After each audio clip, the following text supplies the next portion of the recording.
Ireland don't have fighters, but let's be honest. You come Dagestan, you can understand. Ireland and Dagestan in MMA sport, different levels, you know. You ever heard of the Fighting Irish? We're called that for a reason. Paul Hughes makes a dramatic and stunning statement. It began with a challenge. We want to see Ireland versus Dagestan #2. We want to see Paul Hughes versus Usman Nurmagomedov for the belt. A provocation answered. I have to destroy him. Magomedov vanquishes Benson Henderson. The lightweight king, protector of a family dynasty. He can put his name on top 5 greatest fighters of all time. And the bold new hero.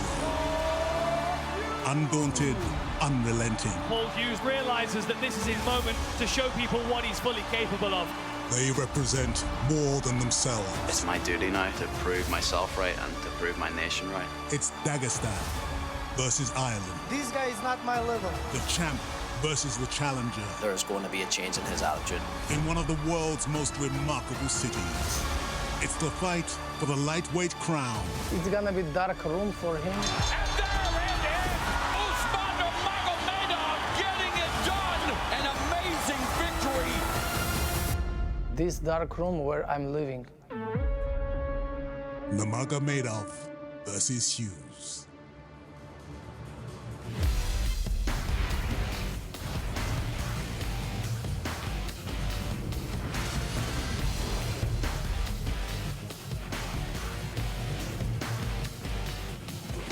The glittering lights of Dubai, the iconic architecture that is known as the frame in the front of your screen. It's been a beautiful time here. The weather's incredible. The food's been amazing. Every fighter treated like royalty as PFL Champions Series descends on one of the iconic cities in the world. Sean O'Connell and Dan Hardy beside our PFL Smart Cage. Look, I knew Dubai was a great place. I knew that in principle. Showing up here, experiencing what we've experienced this week, eating the food we've eaten, seeing the things we've seen, and of course, watching the support at weigh-ins and now at a sold-out Coca-Cola Arena, this is really becoming an MMA hotbed. Look, we need to come back here every week. It's been absolutely incredible. You know, we've been tourists this week. We've been up to the tallest building in the world. We've tried every restaurant that we could get into.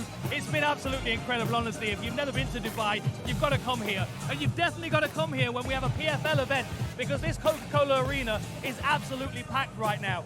We have an incredible card, and the fans here are just ravenous for big shows and big MMA fights, and that is exactly what we're bringing them tonight. The Dubai Sports Council, the Department of Tourism, they took a risk bringing MMA here for the first time, and the fans have paid that risk off, and the fights so far have been incredible tonight as we build toward a main event featuring Usman Nurmagomedov and Paul Hughes. There's been some tension brewing in these camps. There's been a little bit of trash talk back and forth. We'll get to that here in a second, but I want to talk about Usman Nurmagomedov. 26 years old, still undefeated as a professional mixed martial artist, carrying all the pressure of that Nurmagomedov name and representing that camp, and it seems not to bother him, Dan Hardy. It's just amazing that he can carry this pressure. I mean, honestly, everybody in the camp, they carry this pressure so well. And it was interesting because we talked about the fact that this camp is such a strong team, a strong family. But Javier Mendez was the interesting person that I wanted to find out more about. And what was so fascinating is Usman talked about the psychological help that Javier Mendez gives them. And I would imagine it's the same for every one of these fighters in this camp. From Khabib to Makhachev to Umar, they all gravitate towards the coach because they feel like he can give them that confidence, that belief in themselves to go out there and achieve. It really is an interesting dynamic that they have, and it's almost like Javier Mendez stepped in to fill one of the voids that Abdulmanap left behind, and it's like everybody on the team appreciates him for stepping into that role. There's the resume for Usman Nurmagomedov. It speaks for itself, and Paul Hughes, look, the resume is not quite the same, but one thing you'll notice about Paul Hughes when you talk to him and when you watch him fight, especially against elite competition like you saw with AJ McKee and stepping up to the test against Bobby King, This young man believes that he is the best in the world. He doesn't say he's the best in the world to try to convince you. He believes that he is, and he's out to prove it to you. He doesn't care if you take him at his word. You know, and you can't prove it unless you have the opponents to prove it against. He's talked himself into this position. He called for these fights. He got the AJ McKee fight, proved a lot of people wrong, but this was the one he asked for. A couple of days after signing his contract, Usman is the guy that I want. And now he's here. Look, if he can prove himself tonight against Usman Nurmagomedov, not only does he become the champion, but he becomes a superstar on the international scene. And that's exactly what he wants. He has to prove himself against this level of fighter, and he's called for the opportunity. He has it, and he's got to make the most of it. Well, the audacity to ask for that fight and to ask for the AJ McKee fight has been one of the things that almost makes Usman Nurmagomedov seemingly angry, seemingly bothered. Is Paul Hughes getting under his skin with the trash talk? It's been a master class back and forth all week long. We want to see Paul Hughes versus Usman Nurmagomedov for the lightweight belt. Я такой думаю, кто такой Пол Хьюз? And I think we should do it in Dubai. Yeah, I love being an underdog. I called him out because I knew I had the skill set to beat that guy, and I knew that it would be the biggest fight in the organization. I told you I shot the world! I told you I shot the world! Часто уже особо о нем ничего не знаю. He's gonna see that I'm a different animal. Я закончу во втором раунде. Never ever doubt a competitor like me. Here's your tail of the tape. Mostafa Neda, 36 years of age, representing Saudi Arabia. Haider coming to Dubai from England. He is the taller fighter here at 6'2", and that height advantage translates to a significant reach advantage as well. And 3 5-minute rounds on this middleweight bout. We're gonna start off with the blue corner. He's an FCC middleweight champion. He's currently riding a 4-fight winning streak with 4 of his 8 professional victories coming by stoppage. His official weight is 185.5 pounds, and he's fighting out of Manchester, England. It's Haider Khan. And his opponent for the night is fighting out of the red corner. He's the former Desert FC light heavyweight champion, currently riding a 5-fight winning streak with 9 professional victories under his belt. And his official weight is 184.6 pounds. وهو ممثل المملكة العربية السعودية. Give it up for Mostafa Neda. And your referee for the fight is Michael Bell. Mike Bell will oversee the action for this second contest of the evening. Haider Khan is in the black trunks. Mostafa Neda's in the green. A middleweight contest for Neda. He has bounced back and forth in his career between light heavyweight and middleweight. You can see, though, why middleweight might make more sense for him, as Haider Khan visibly the larger fighter in this one. Yeah, he's a fully grown middleweight as Haider Khan, and he's going to use that height and reach advantage. He's actually being very aggressive here, but you can see how he hangs back just outside of punching range. He wants to pressure, but he also wants Neda to commit to his punches so Khan can counter. There's that rear front kick that he's very, very effective with. He'll dig that into the midsection and take your cardio away. The real risk, though, is being on one leg when Mostafa Neda starts throwing those bombs over the top. Khan, a plus athlete, spent time in his youth as part of the Salford Red Devils rugby development program. Thought that big league rugby was going to be his future. Found mixed martial arts later, and like many of us, Dan, caught the bug, has stayed with it since. Never healed from it, Sean. Oh, you can see Neda just thinking about that right hand over the top. He wants to unleash it. Yeah, he does. He's being very patient. I just think he's just struggling with the range of Haider Khan at the moment. He's just a little bit too tall, but you can see one thing about Khan is as he moves back, he tends to pull his head quite high in the air. That's not a good thing to do against Mostafa Neda. Not too bad if you've got space in the cage, but if you're up against the fence, he's probably going to get to you somehow. High kick attempted there by Neda, was blocked with one arm for Khan. That can really do some damage on those forearms. There's that push kick again. Straight to the body, straight left to the body for Khan. Yeah, I like that counter left hook, though, from Neda. You can see it gave him a little bit of confidence. There's a bit more buzz in his movement after he landed that shot. See, Neda really needs to try and find a way of putting Haider Khan up against the fence. So he's not got anywhere to go when he's backing up away from those punches. It's a bad habit that fast fighters can get themselves into, moving straight back and pulling the head back. If you get away with it, sometimes you don't realize that that is that vulnerability, but control of the center will allow Neda to expose that hole potentially. He's got to force him up against the fence, though, and Khan's doing a really good job of maintaining the space between them, just with the threat that something's coming. Good left-right from Haider Khan there. Some fancy stuff to close the distance. Chest to chest. Yeah, Mostafa Neda's strong, though. Look how strong he is out of that position. Haider Khan's very good at taking people down, controlling them up against the fence from top position in half guard. But if you can't get Mostafa Neda to the floor, he's going to have to play this striking match with him.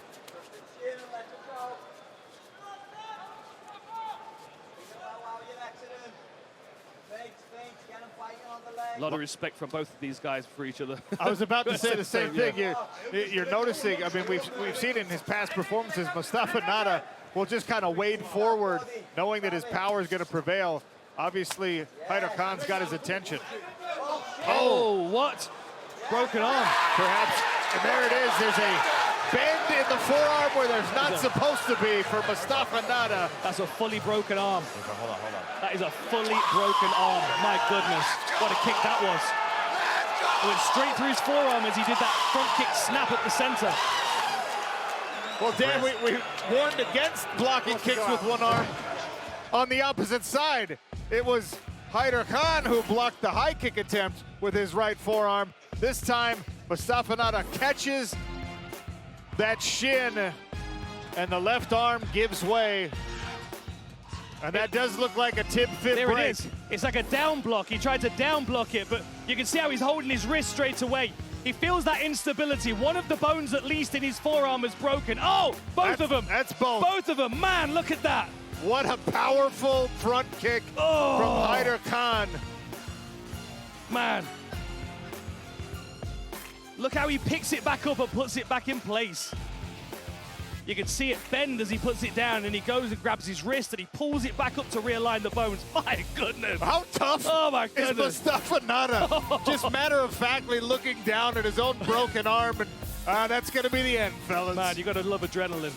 Wow. Holy moly. And now, ladies and gentlemen, to announce the winner, referee Mike Bell has stopped the fight at 3 minutes and 18 seconds in the first round. And announcing the winner by TKO, give it up to Haider Khan!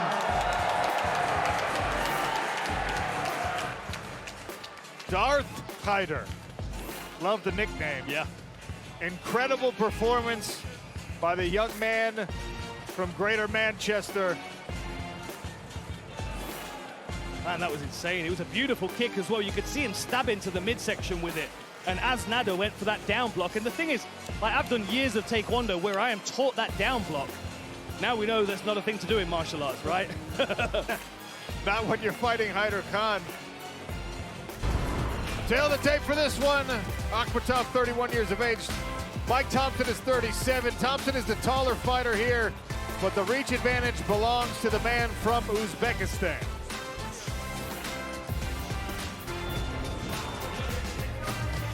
Bigger than this, ladies and gentlemen. One more time, sold out Coca-Cola Arena. Make some noise. We get into our lightweight bout right now. First up, in the blue corner, coming in with a professional record of 7 wins and 2 losses, he is the current UKFC light champion, riding a 3-fight winning streak with an impressive 6 professional victories by stoppage, and his official weight is 155.4 pounds, and he's fighting out of Liverpool, England. It is Mike Lefty Thompson! And his opponent, fighting from the red corner, he's currently riding a 5-fight winning streak with an impressive 6 out of 7 victories coming by stoppage. He's a versatile martial artist, and he's fighting out of Bukhara, Uzbekistan. It's Mirafzal Akhtamov! And your referee for the fight is Mike Beltran. Mike, all the way back. Stay back. We'll get you a shot of Mike Beltran. There he is. The Mustache King. He will oversee the action. 3 5-minute rounds possible. First round. Ready to fight. Ready to fight. Mike Thompson in the black trunks. Mirafzal, Akhtamov in the green. Man, both of these guys are absolute killers. Mike Thompson can punch, like puts people's lights out with one shot. But everything I'm hearing about Akhtamov sounds like he is a very well-rounded fighter that can do a bit of everything and do it very well. Oh! Swinging big is Akhtamov. And I have to point out that Mike Thompson's nickname in the fight game is Lefty, but he's standing in that orthodox stance. That means you've got to be really careful about his left hand, no matter which direction it comes from. To be honest, though, he's got power in both hands. But he needs to get off the fence here because Mirko is going to try and set him up for something. As he's got him corralled, you can see that bump level change there. Drew an attack out of Mike there. Akhtamov unbeaten. He does have a no contest on the docket. Wow, fastball of an overhand right. Thompson's able to avoid it. Yeah, Thompson looks like he's waiting. Looks like he's waiting for that opportunity to crack him with that powerful shot. And when you've got power like Thompson, you know it only takes one. You don't want to open yourself up unnecessarily unless you've got a real good read on your opponent. Someone as dangerous as Mirko, sorry. 7 pro victories for Thompson. 5 of those have come by way of knockout. Knows what he's looking for. Nice low kick feint there from Thompson. Comes in behind a 1-2. Akhtamov on the retreat.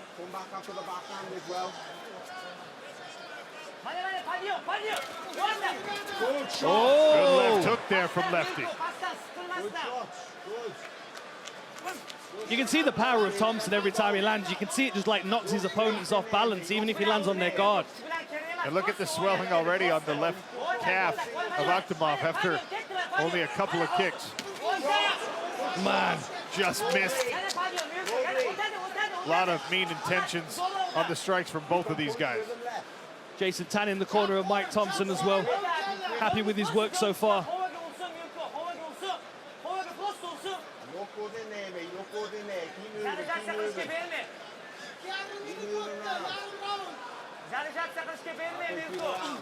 Akhtamov looks like he's just trying to figure out how to get started. He's doing a good job of controlling, but...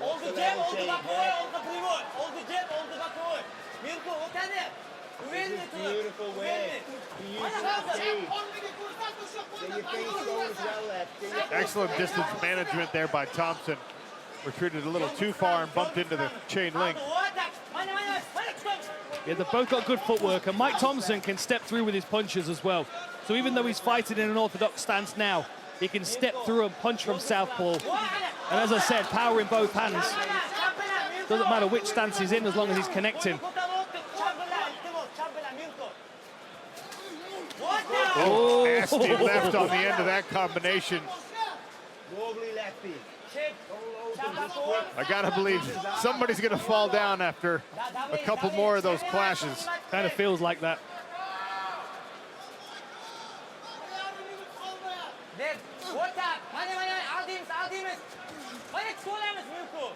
And if they both keep working on their legs as well, it's going to take the footwork away. You can see the swelling on the leg of Akhtamov, but he's also working on the leg of Thompson. Oh! Right hand landed after Thompson was able to get up, still on unsteady legs. And that might be the little bit of gas that Akhtamov needs to start putting his foot down. Oh, Mike Thompson getting reckless now. He's calling him on. Swung himself off balance, the spinning attack, stymied by the forward motion. Gotta watch out for that overhand right. Akhtamov's attempted it many times. Sneaks that one around the back corner.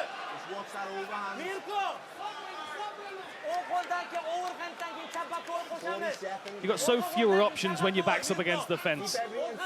But you've got to deal with what your opponent's going to do. They're either going to come at you in a straight line or they're going to level change. You've got to figure out which way you're going to go to safety.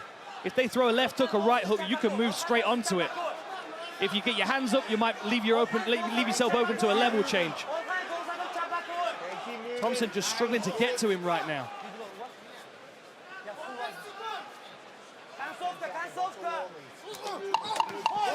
Oh! Chopping left hand landed for Thompson, but then a right for Mirafzal, Akhtamov, and they swing away to the end of round one. I love it. That was a good first round.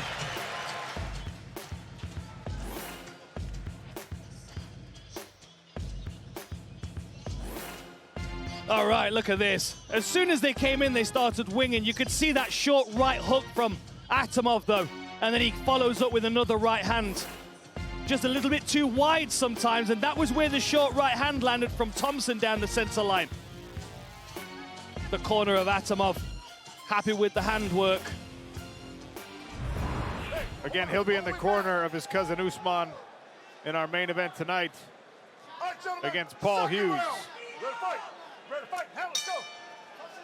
Round two between Mike Thompson and Mirafzal Akhtamov. England versus Uzbekistan. A common rivalry, that.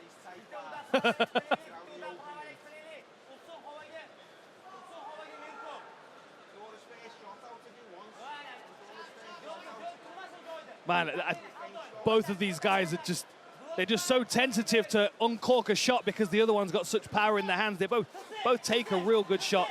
Those knees are really good, though, from... Nice clinch work from Akhtamov, and then a left hook after Thompson shrugs out of the clinch.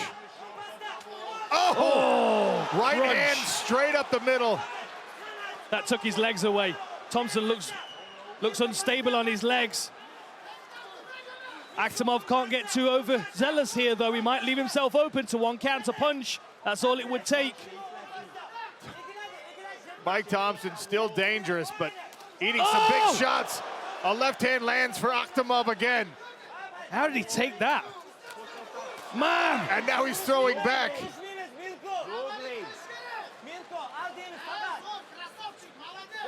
Let him go first, then you go.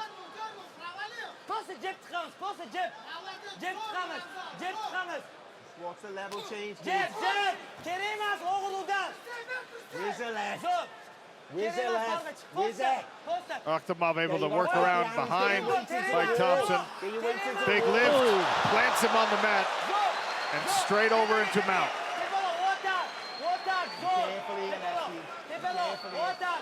Now it'll be interesting to see what Mike has on the floor.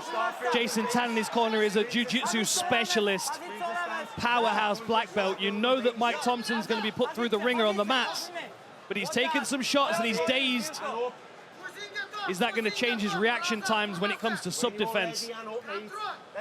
Then I have to admit to you, I'm trying to listen to both corners, and one corner is speaking the dialect of Uzbekistan and the other is speaking Liverpudlian English, and I'm not sure which is harder for me to understand. See, I think Jason Tan's got a really easy accent to understand as well. Of course you think that, Dan. I mean, just shoulder choke attempt. Oh, this looks tight. This is tight, a squeeze. He's still in guard, though. Is he passing? He's passed up. He's gotten off to that side control. Oh, man. He's on the right side of it, so the fence won't interfere. Thompson being coached by Tan, trying to kick out of here. Oh, he's out. And he's out. He's gone to sleep.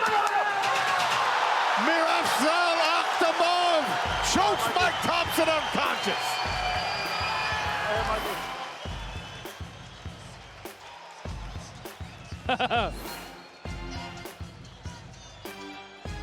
That's his traditional celebration. He looks at the camera and he looks at his watch.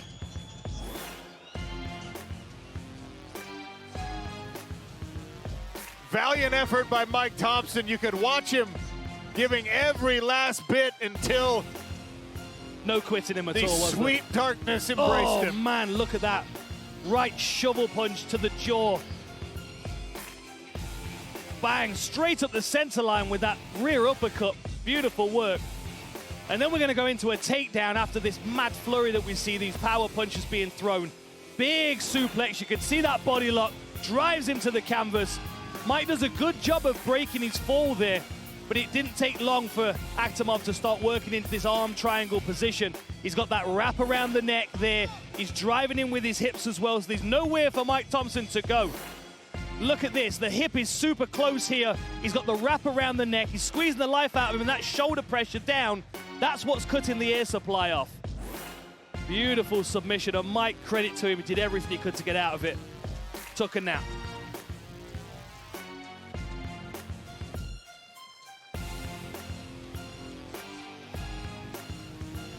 Mirafzal Akhtamov remains undefeated with the 4th submission victory in his pro career.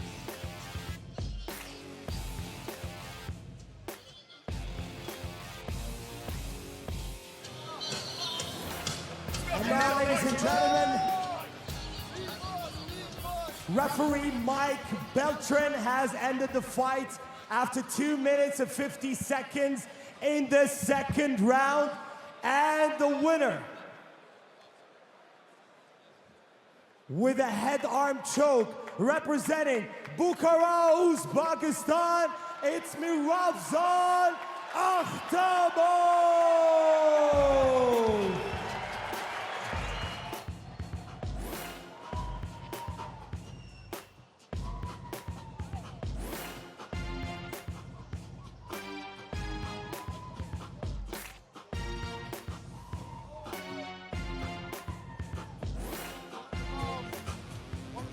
Individuals that you will hear stories about from the training room, making his PFL debut here in Dubai for Champion Series action.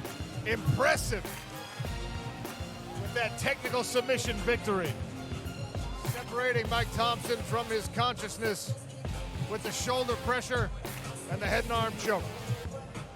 Just a really strong performance all the way through. I mean, you know, the pressure, the footwork. He was a little bit reckless with those power punches, but of course, he knew that he could knock his opponents out with every single one. But Mike Thompson took some tremendous shots there. He got caught with a few shots, he got rocked, he got taken down, and he stayed in that fight to the very last. You got to respect his effort for trying to compete, but my goodness, Akhtamov looked like a beast tonight. Tail the tape for this one. Tarek Suleiman, 35 years of age. Ahmed Sami is 31. Both men standing 6 feet even. Reach advantage favoring Suleiman. 3 5-minute rounds on this middleweight bout, ladies and gentlemen. First up, in the blue corner, he holds a professional record of 11 wins and 4 losses. He is the former AUFC welterweight champion and scored 11 professional victories, 5 knockouts, and 3 submissions. He's fighting out of Cairo, Egypt. It is Ahmed Sami! And his opponent is fighting out of the red corner. He's the former UAE Warriors light heavyweight champion with an incredible record of 13 wins, including 5 knockouts and 6 submissions, and a stellar 6-2 record in UAE Warriors. He is fighting under the PFL flag. It is Tarek Suleiman! And your referee for the fight, Tarek.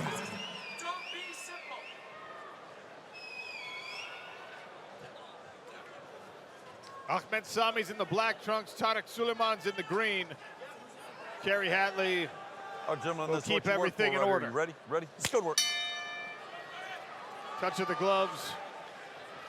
Showcase opportunity for both men. Stop. Stop. Tom. Eye poke. Eye poke first thing. Come over. Ooh. Take time. Worth noting that Suleiman has the corner team of John Mitchell. So if you hear any trash talking to the opponent, if you hear any familiar voices, that camp has got another fighter on the card as well tonight. It's a busy evening for him. Tarek just trying to clear his eye. It looks like he's going to be good to go in a moment. It almost looked like Sami might have forced his own hand back into his eye there. I'm not sure. Keep your hands close. Tom in. Let's go. Back underway here at the Coca-Cola Arena.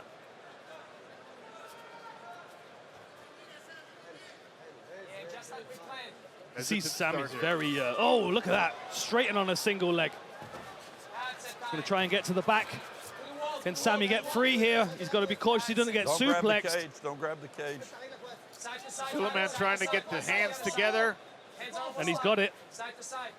Oh, almost got the lift there. I think he might switch back to a single leg. Nice crossface by Sami. Yeah, and he's digging his thumb knuckle into the side of his head here as well. Few elbows.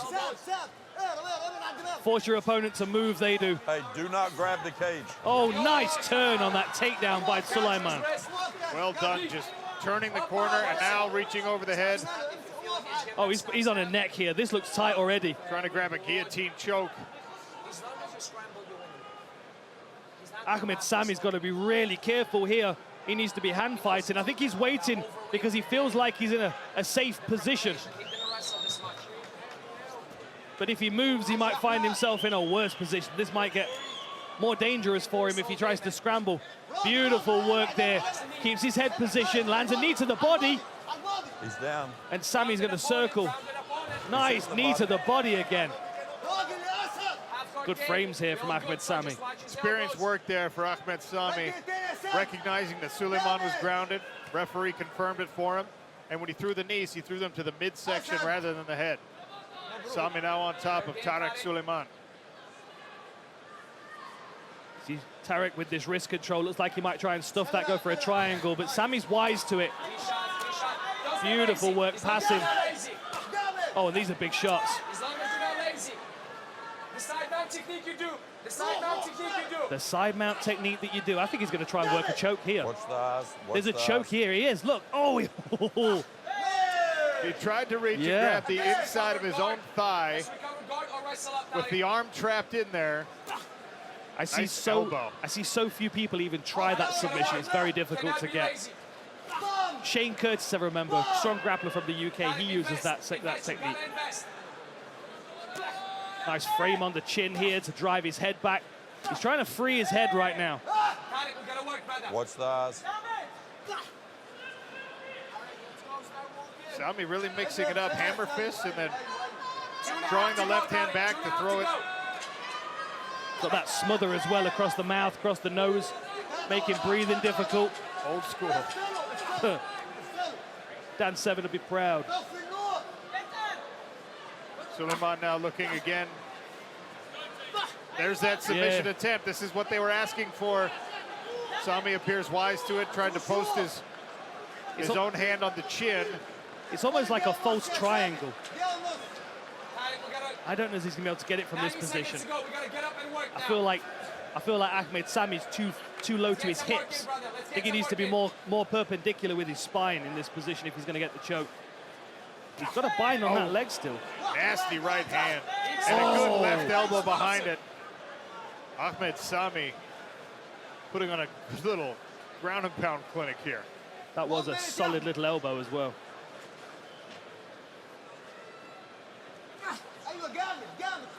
One good explosion. 1 minute to go, Tarek. 1 minute to go. Oh, and crucifix. Tarek's got his arm trapped. These are big elbows. The referee won't let him take too many of these. An Americana on the far side, maybe? Just giving Suleiman multiple things to think about so he can't. Oh, excellent work by Suleiman to get himself out of some trouble. Now he's playing to the Mitchell corner. Keep it to the side.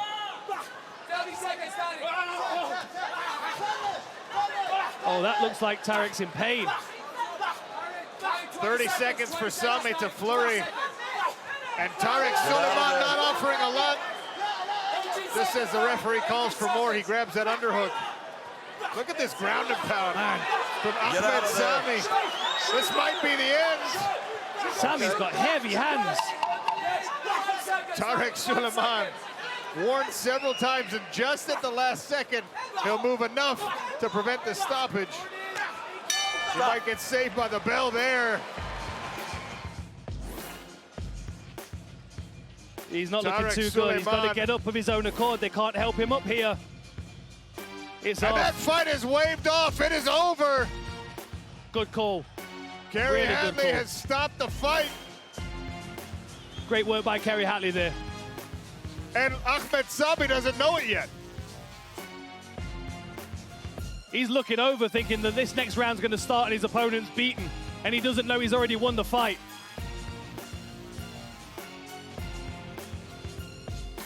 Yeah, that's the right call by Kerry Hatley. You've got to get up and go to your corner at the end of the round. No one can help you up. Your corner team, the cut man, nobody can assist you back to your feet.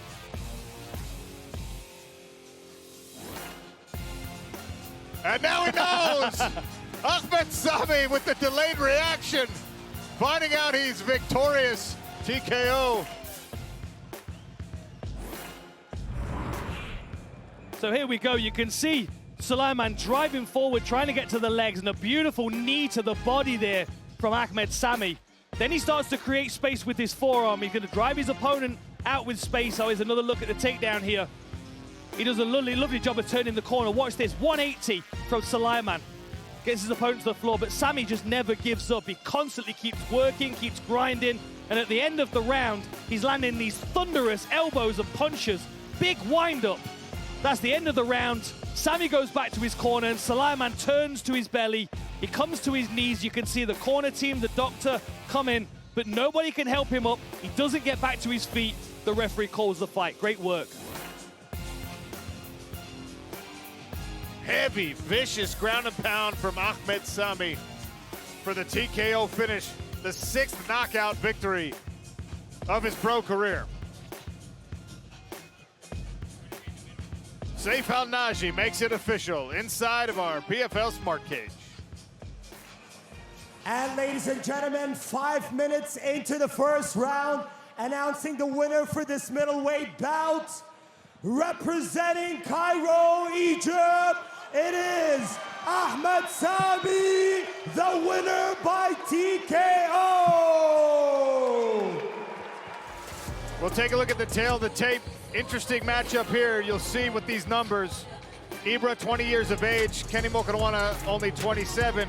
That is a very tall featherweight, although he did miss the featherweight limit at 147 pounds.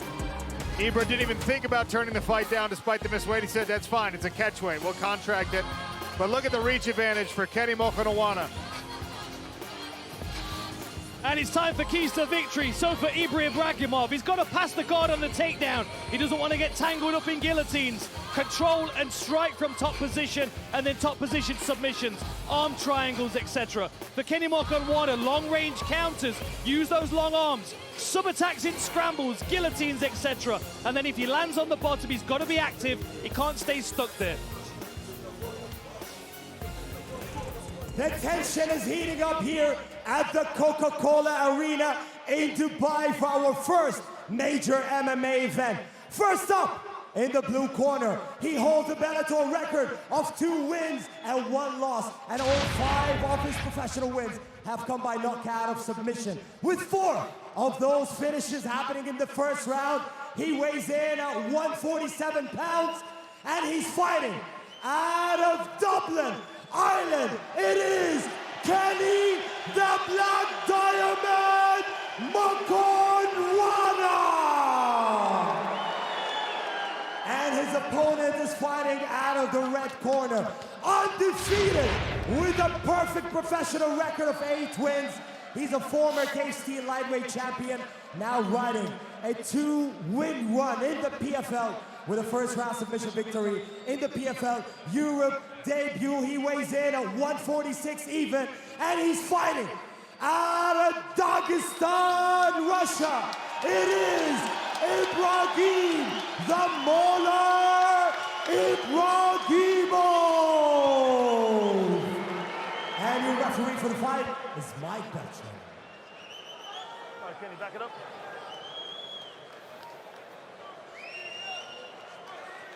The always mustachioed Mike Beltran. You won this. Will oversee the action here. All right, Kenny Mokhonoana's got the black trunks. Ready to fight? Ready to fight? Let's go. Ibragimov is in the light blue. Oh! Sharp inside kick. Takes the base out from under Mokhonoana temporarily. Look at the height and reach of Mokhonoana. Oh, The head and arm. Lovely head and arm. What a throw for Ibragimov, and now into the side control position. Got to watch this reverse triangle. He needs to get that arm back from between the legs of Mokhonoana.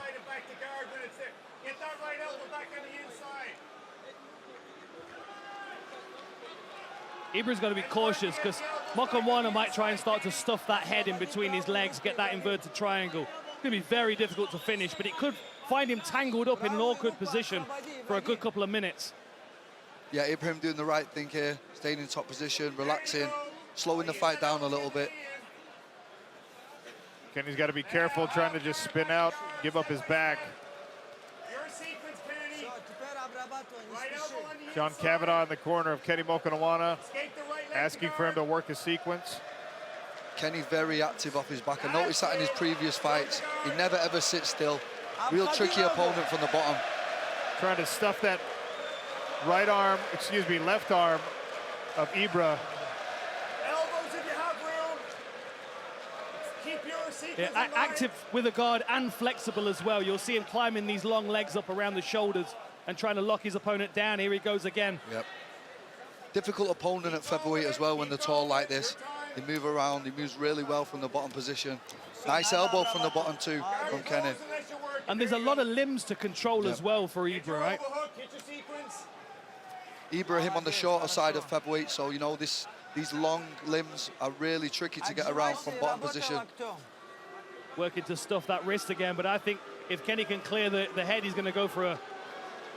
It looks like he's trying to set up a triangle again, perhaps. Ibra just looks so wise to it, though, you know what I mean? He just drives through everything. You've got to pressure forward when people are climbing up a high guard. You've got almost like you're putting on a sweater. Exactly. You've got to shrug their shoulders off. Ibrahim nice and composed, considering he's only had a few pro fights, you know, fighting very experienced, like he did in his last fight too, looked great. Good for him to get some rounds in as well in that last one. And this really nullifies Mokhonoana's sub-attacks. Beautiful pressure with the hips here from Ibrahim. Nice switch. Yeah, setting himself up to take the back here. But nice from Kenny using the fence. Kenny's got to keep that hand, though, that underhook. If he pulls that across the waistline, if he cuts the waist with that hand, he's going to give his back. And then Ibra's trying to grab those hips and pull him away again. Kenny's worked back to his knees, see if he can get his feet on the mat here. So watch that guillotine. Kenny's got a few guillotine finishes. Good work keeping his head right on that center line, though, so it never falls into either pocket. He's driving forward here. There's nowhere for Kenny to posture with this guillotine. He's really got to watch that head, though, in this position. But he's got the legs class now. It's almost Great like It's almost like he allowed the head to get tangled so he could deal with the legs. And this is part of that Dagestani wrestling system that you're going to see. They take these leg irons. Mokhonoana has been able to get his legs back, but it's a formula, and it works so consistently in the sport of mixed martial arts. It's constant, and it's grueling, and it's tiring, and we're in round one. Coming up on the 1 minute mark remaining in the first round of a possible three. Ibragimov pressing Kenny Mokhonoana against the barrier, inside control here. Really impressive Ibrahim's pressure here. Really nice. Just draining Kenny from the start. That was lovely, that little knee to the body, then he pinned the wrist with the same knee. Had an old school half Nelson grip for a second there.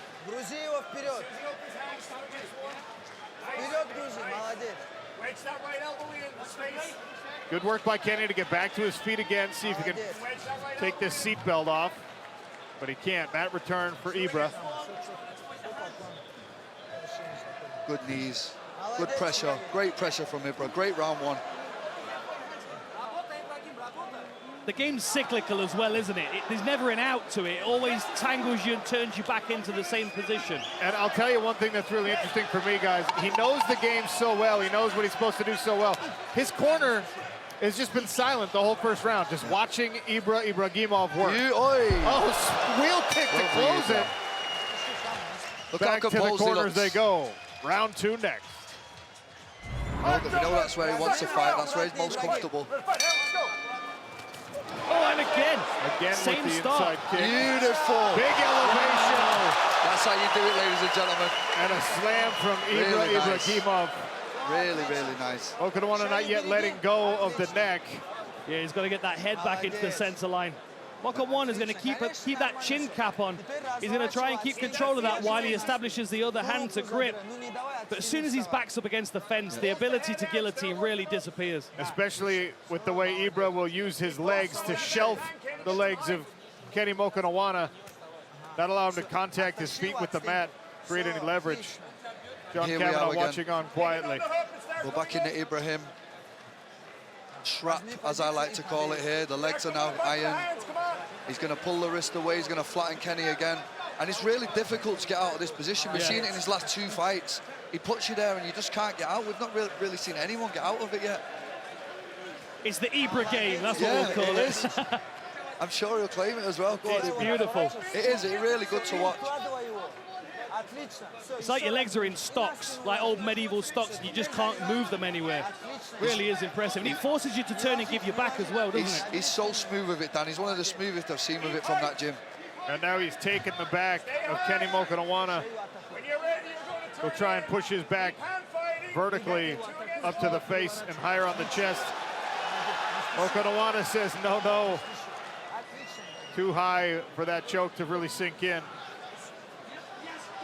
It's funny hearing both of you guys talk about the fact that, you know, Ibra might be the next big thing, could be a big star. Chances are he's not going to end up being the biggest athletic star in his own family. His younger brother, actually his 3 younger brothers, are all in the development academy for Manchester United. Yes, that Manchester United. And speaking with Ibra at the fighter meetings, he thinks the oldest of the younger brothers might be on the A squad sometime this year. At only 17, only 17, 18 years of age. It's unheard of. Unbelievable. He's tangled in a Kimura here. Mokhonoana is really committing to it. If I'm Kenny, I'm going to really go for this now, you know. He's been struggling in these positions. He needs to make something happen now. Interesting what John Kavanagh said, though. He said about bringing the leg over to the other side. I think he might try and look to take this as a back take or an arm bar, perhaps. I don't know if he's going to get this. He's got a nice grip, but Ibrahim aware of it. Yeah, he's covering that arm, isn't he? Very smart. So what you're telling me, Sean, is the likelihood is Ibra could probably play football as well. Well, he said his brothers are much better than him at football, but he takes them down, they can't get up. I bring that point up because that's a level of athleticism and coordination that the family has, that, right? You don't accidentally fall into that level of athletics. Yeah. Incredible discipline. I know the father, you know, he's obviously, look at the lads. Do you know what I mean? All 3 of them, all 4 of them. Must be incredibly proud. Excelling at the highest level of sport. Sold out arena here. It's incredible. Tight on that waist. And because the waist of Kenny's so narrow, Ibra's almost all the way around and got his hand in his own pocket. I feel like Ibra's not even got out of first gear here, guys. No. He really hasn't. He's just cruising, isn't he? He is. Terrifying. He's making it look easy. Well, one of the challenging things about fighting someone like Kenny Mokhonoana is he's got those long limbs. Ibra has not let him get those limbs into play, not allowing him to build frames, not allowing him to get the long legs up and around the neck or create body locks. It's just... And you know what, Sean? We're actually talking about a difficult opponent he's fighting here. That's right. Like, this is not no easy. He's from a great gym. You know, he's got a lot of wins on his record, and Ibrahim's just making it look very easy. There's a potential Von Flu choke here if Ibra can move him away from the fence a little bit. Kenny needs to use that fence now. He really needs to shift his hips back and start making something happen. Easier said than done. Potential head and arm choke here. Ibra trying to wedge himself in on the fence side of Kenny Mokhonoana. He's got to step that right leg over now. Back on that Kimura grip. He's allowed him to get his hands together again. Ibra needs to cover that, make sure his arm stays safe. Yeah, beautiful. It's giving Kenny some space to move, though, isn't it? He's been able to build back up to his knees because of that Kimura trap. I mean, another round just passed there, guys, and Ibrahim in complete control, complete domination from bell to bell yet again. Mokhonoana tries to roll for a leg, going to be too little too late. as the round comes to a close with a hammer fist. Mike Beltran admonishing Ibra for grabbing the fence at the end. Another great round from that Mancunian.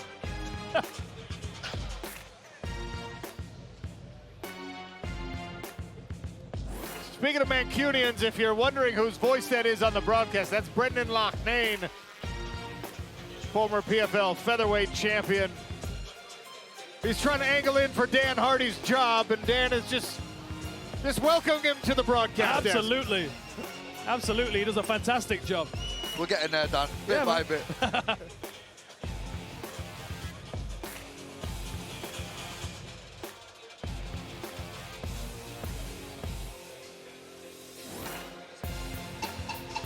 One good thing about having such an experienced corner, and Kavanaugh and company have seen it all, they're not going to lie to you and say, you just got to go win this round.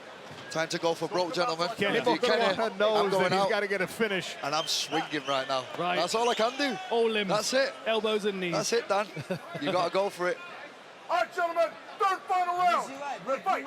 Ready, fight. Let's go. One last 5-minute frame. And again, Ibra opens it up with that same kick. Identical. But which takedown this time is the question. Beautiful. Here's the hands now of Ibrahim. He's gone southpaw. Have you noticed that, guys? Beautiful. Clasp the hands. Here we go again. He's going for a ride by the looks of things. There we go. Incredible. Gave us a little smile in the commentary booth before he nailed that takedown as well. He's just going through the wrestling textbook right now, isn't he? Good elbow from the top that inside position. leg trip was phenomenal to watch. That was a cracking elbow that he landed. Great head position, staying above his opponent. Mokhonoana is going to try and build up here. But as soon as he starts to build, look, Ibra is going to take his base away. Here we go. Strip the leg with his own legs, wrap it up, bind it. We're back in the Ibra trap, Dan. Right. The Ibra game. The leg irons are on. The leg irons, man. Yeah, but it's a difficult one. It is. And this is what's going to happen as well, you see. Because Mokhonoana feels stuck, and in this point of desperation in the third round, he might start to try and scramble and turn his back. And that's where you find Ibra's clamped onto you. Here we go, look. Forced to turn his back to make space. Maybe trying to tangle up a leg here, but there's not a lot of space for him to extend it. Open palm on the fence for Ibra. He's isolated the leg now, let's see. Here we go. And be careful of that up kick. Good work by Ibra. Floated over the top. Once again, out behind Kenny Mokhonoana. I mean, the pressure's just really beautiful to watch. It is. It's one side to the other. It's leg iron, it's hand clasp, it's beautiful. I'm breaking off now. I'd like to see some attacks from here now. Some striking from Ibra, you know, finish this round. As dominant as the control is, the next step in the career for Ibra is going to have to be making sure that these things advance to finishes. Sure. Oh, this is interesting for Mokhonoana. Triangle attempt here for Kenny Mokhonoana. I mean, it's... There's just no space to extend it, you know what I mean? That's the problem with this position up against the fence. I mean, Kenny much more active in this round now. You know, he looks great from the bottom now. This is what he should have been doing from the start. Much more aggressive with his jiu-jitsu. Halfway through round three. North-south here for Ibragimov.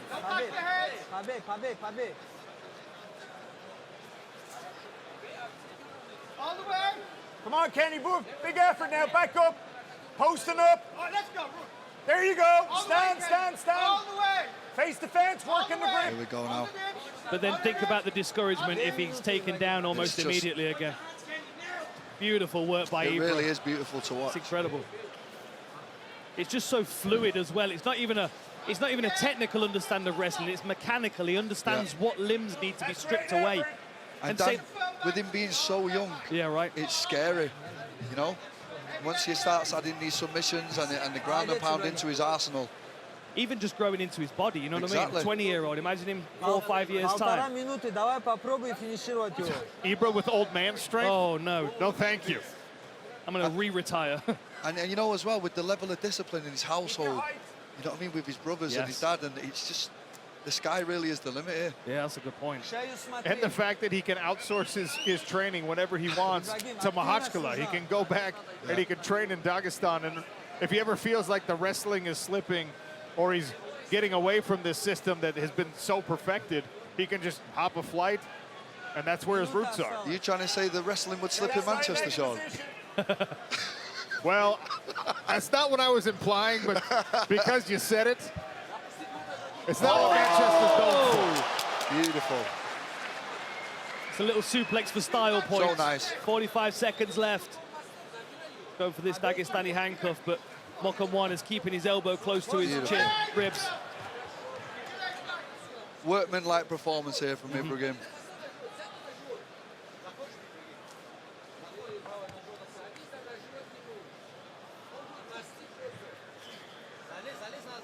Ibra trying to work the elbow from the top position. What an addition we have to the 145 division here, guys. Yeah. Honestly, really hard to beat. Great style. Some knees to the thigh. Again, I don't believe he got out of first gear, guys. Honestly. Now you see him open up. The style points for Ibra as the fight comes to a close. What? Why not, guys? My goodness. Why not? I'm going to go and talk to this young man. Why not? I need to interview him. That was superb. Very nice. Saif Al-Naji makes our last bout official.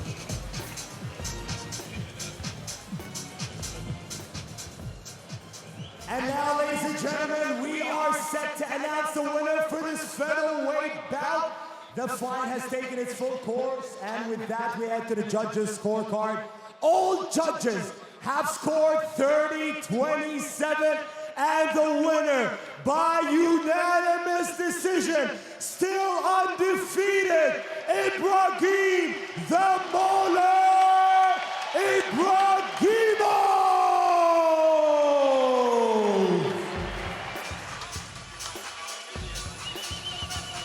Methodical dissection by Ibra to extend his undefeated record to 9-0. Tail the tape for this one, brought to you by Takedown. Ahmed Magomedov, 28 years of age. Nathan Kelly is 27. Both men standing 5 feet 8 inches tall. Weighted nearly the same, and they turned in the same measurement on the reach. A very evenly matched physical. All right, keys to victory. So for Magomedov, he's got to skirmish with that lead hand to find his ways inside. Knees to the body in the clinch are going to be really useful. And then, of course, wrestle against the fence. That traditional abdomen-up game. For Kelly, he's got to draw and counter, get him out of shape, damage that lead leg, and, of course, elbows in every single range. And it's time for the featherweight bout, ladies and gentlemen, right here for PFL Road to Dubai Championship Series. First up, in the blue corner, this fighter holds an 11-fight win streak after dropping his first 2 professional bouts. He's a Brazilian Jiu-Jitsu black belt holder and has finished 9 out of 11 wins by knockout of submission with an impressive 3-0 Bellator record and 4-0 in PFL, originally from Ireland, and he's fighting out of Dubai. It is Nathan the Menace Kelly! And his opponent is fighting out of the red corner. He enters with a professional record of 10 wins and only 1 loss, including 6 victories by knockout of submission. He's a 2-time Bellator veteran and has trained with the legendary Vadim Nurmagomedov, and now enters the cage after a 2-year hiatus. His official weight is 145 and 7 pounds, and he's fighting out of Dagestan, Russia. It's Ahmed Magomedov. And your referee for the fight is Mike Belcher. Woo!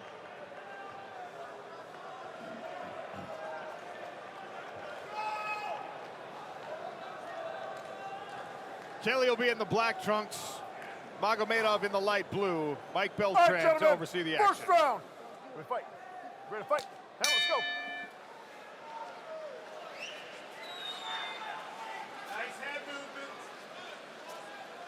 Oftentimes, when a guy's been away from competition for 2 years, you'll hear conversations about ring rust. Dan, I'm not going to even bring that up because we know what the training camp is like constantly for these guys in Dagestan. Yeah. That kind of training camp would knock the rust off the car in the car park. Not just that, guys. I'm seeing he's had 70 amateur fights. Yeah. When you've had that kind of experience, there is no such thing as ring rust, is there, Dan? It's probably been good for him actually to have a little break, Exactly. you know, recalibrate a little bit. He looks very relaxed here, but Nate beautiful calf kick there. Yeah. Very effective. It's a red welt already. You can see it straight away. It's and he crazy. switched stance. It's interesting because you saw Ahmed Magomedov throw 3 of them, but the one from Nate Kelly appears to have had more effect. We have seen Magomedov be punished with low kicks in the past. We have. Beautiful, Nathan. Nice flurry from Nate Kelly, not allowing Magomedov to get a grip. I want to see go back to that car. Oh, beautiful timing there. Yeah, lovely timing. Fake the right hand down. Got the hands clasped, beautiful. Great defense from Nathan. Magomedov is able to elevate him and get him down. Needs to get to that fence. He needs to turn into his opponent. Yeah, it was a big takedown, that. Really, Really nice. big statement from Ahmed. But Nate's done a good job of scrambling back to his feet here. He's done fantastic. He's got his grip inside again. To do it, dropping his level just a little bit. Good hustle. Excellent. Beautiful. He's rocked him. Nate Kelly bouncing. There's a cut. I'm seeing blood. Looks like a big one, Sean.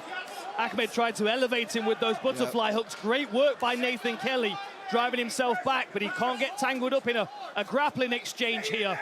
He needs to get around the legs and keep striking. Beautiful work from Nathan Kelly. Into side control here. Take the back.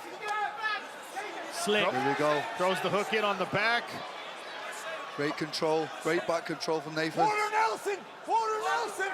Yeah, going for the quarter Nelson as the corner team are calling for to try and break the posture. You've got to curve the spine, almost like you're trying to fold Ahmed's head underneath him. This is a better position for Nathan, though. I've got a feeling Ahmed's still really hurting. Yeah, I agree. Look at him wrestle out of that fighting on trouble, instinct.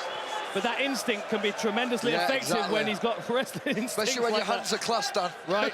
And you've got Khabib through the fence, you can see. Yeah, exactly. Khabib Nurmagomedov in the corner of Ahmed Magomedov. But Nathan's really impressed me with his start, man. He's looked phenomenal. He's so good at sneaking those elbows in. Anytime there's space out of these clinches, he'll be looking for it again if he can buy himself some room. He needs to get that left arm inside now, over the head of Ahmed. He was talking about the elbow that he knocked Vickers out with. He was talking he drilled it for weeks and weeks with Dave Roach. He was so excited. Ooh. Is that the blood?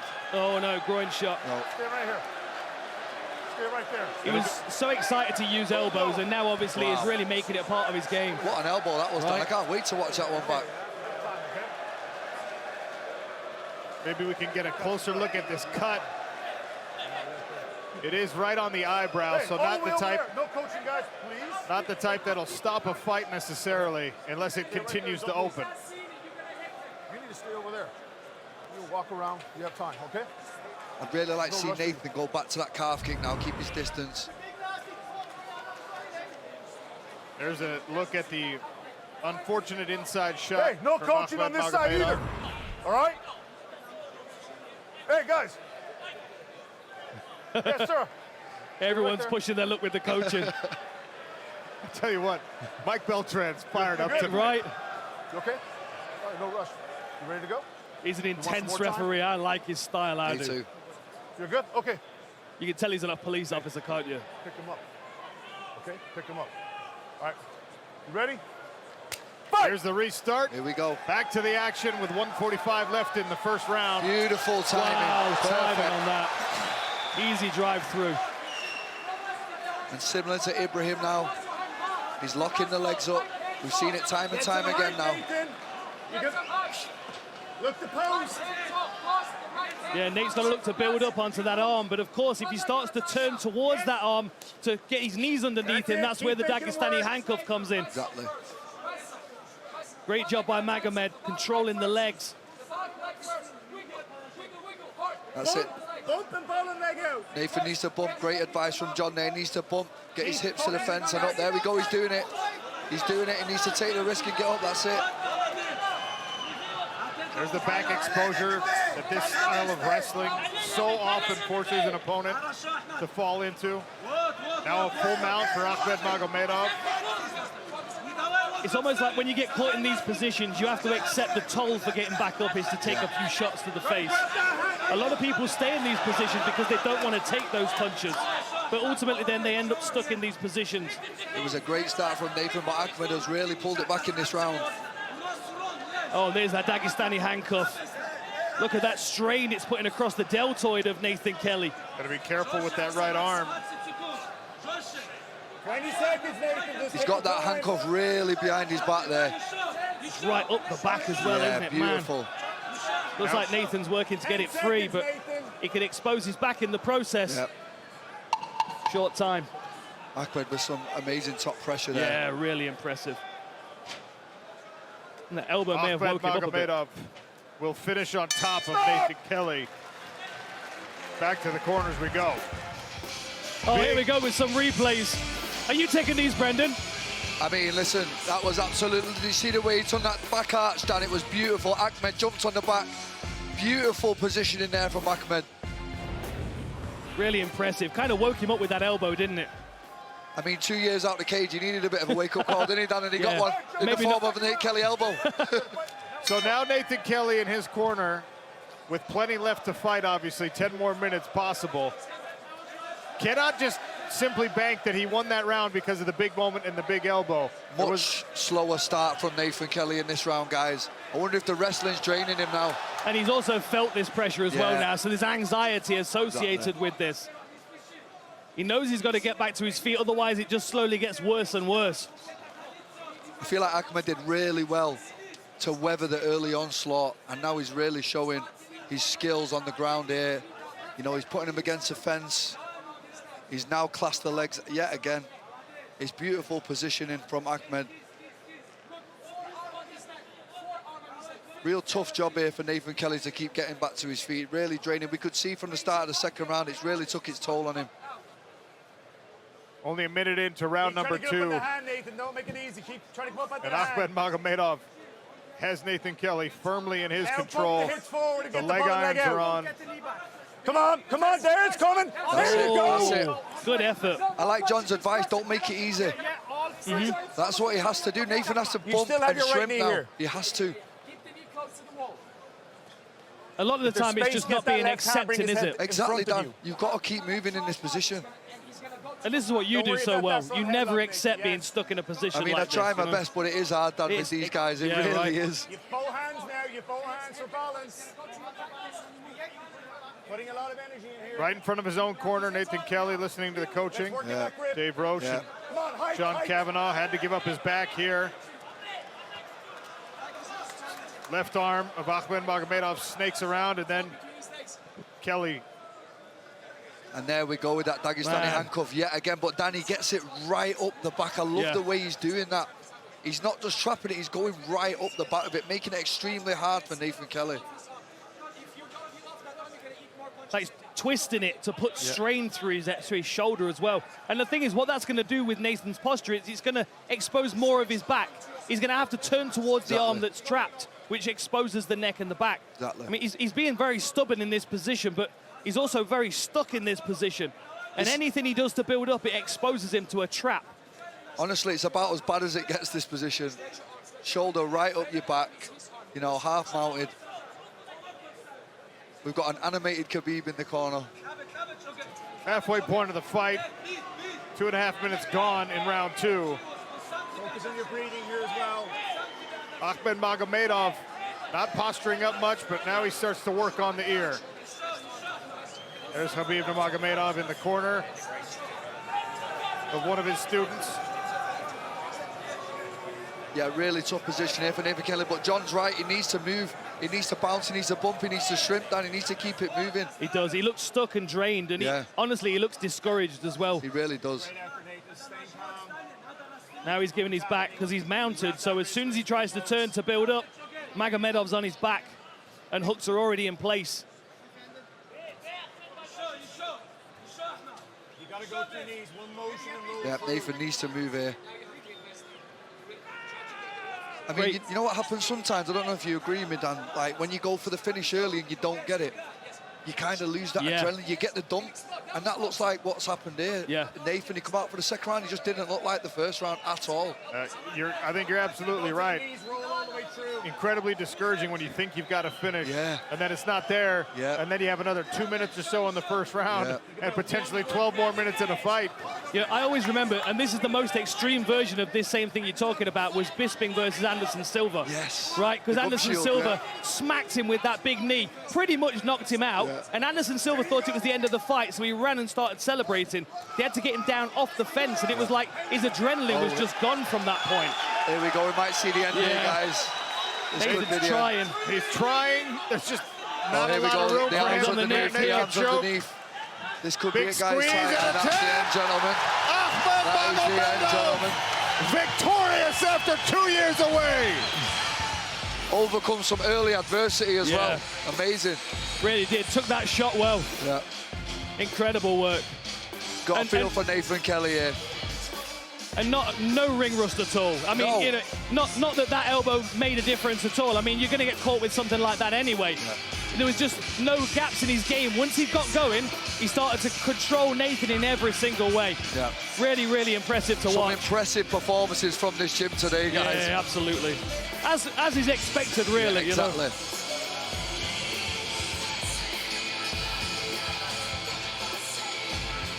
All right, that stacks the odds in Dagestan's favor. It'll be interesting to see if that puts any pressure onto the fighters in the back. See if they are like, you know, even more pressure on them to get a win for Ireland here. And definitely some relief for the Khabib camp as well. He looked anxious in the corner, nervous for all of these fighters, I'm sure, to go out there and perform the best.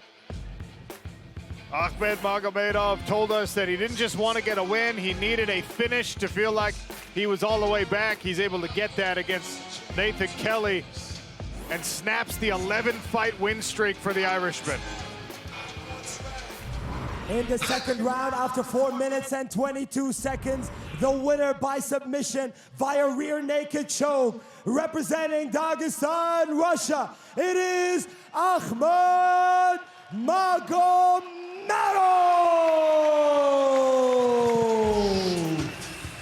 Tail the tape for your co-main event.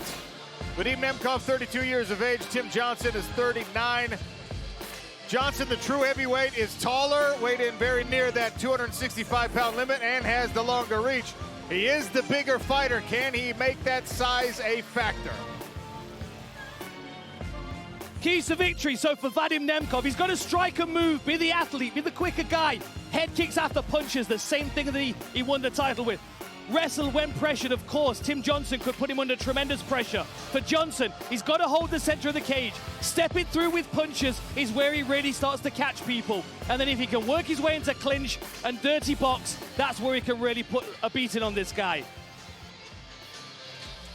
Dubai, it's now time for our co-main event of the evening. 3 5-minute round in this heavyweight bout. First up, in the blue corner, a seasoned heavyweight with a professional record of 18 wins and 10 losses. He has won 3 out of his last 4 fights and boasts 13 victories via knockout or submission.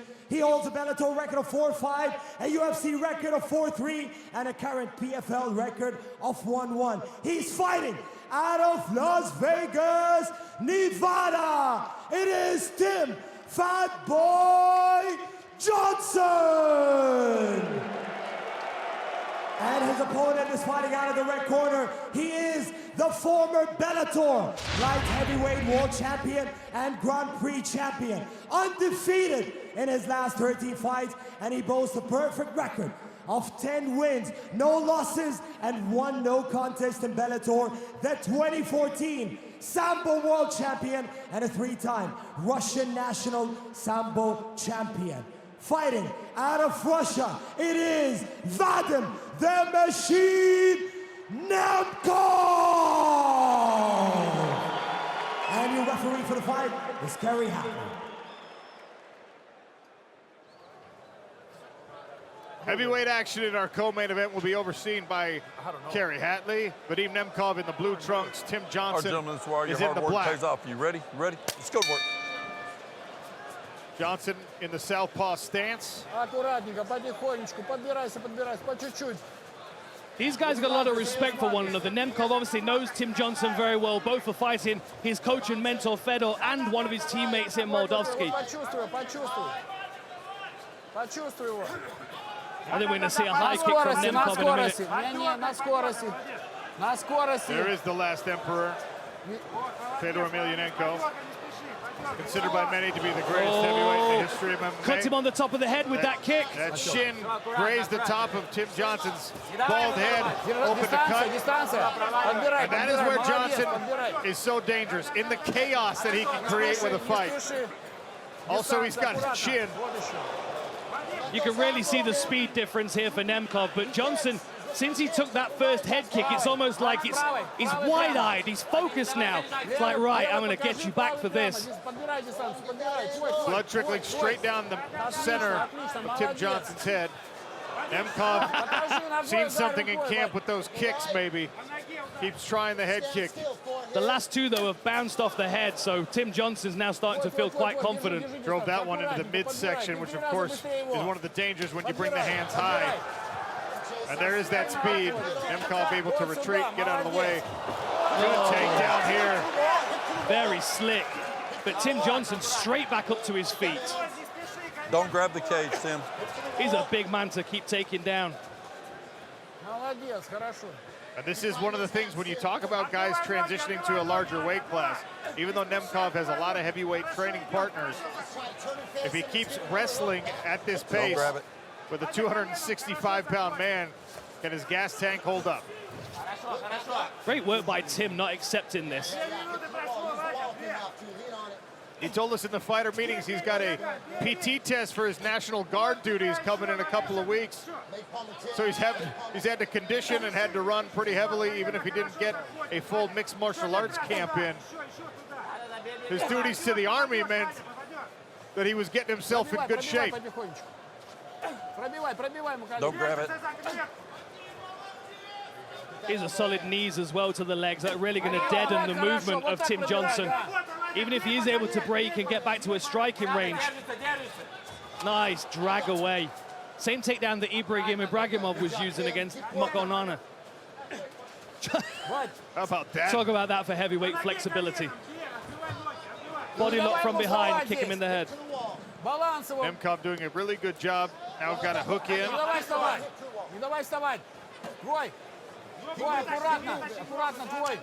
Again, Tim's trying to build back up, and now he's got Nemkov on his back. Can he shake him off? If he can pitch him forward, he might be able to shake him free. Big squeeze there from Vadim Nemkov. And a tap! First round submission for Vadim Nemkov.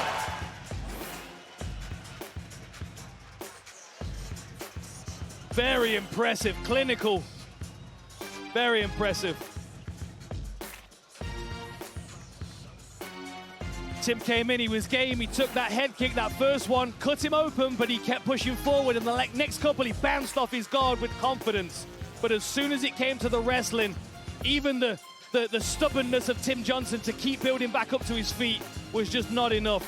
Nemkov broke him down, and then jumped on his back for that finish.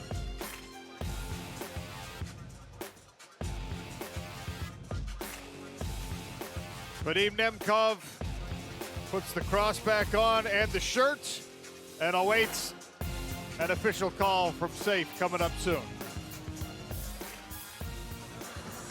The Professional Fighters League are proud to announce the preeminent MMA league in the Middle East, PFL MENA. With over 650 million fans worldwide, MMA is the growth sport of the decade. Watch it! Are you kidding me? What a fight! Kick down! We are coming, baby! Holy moly! Love is a champion! PFL MENA. Witness how champions are made.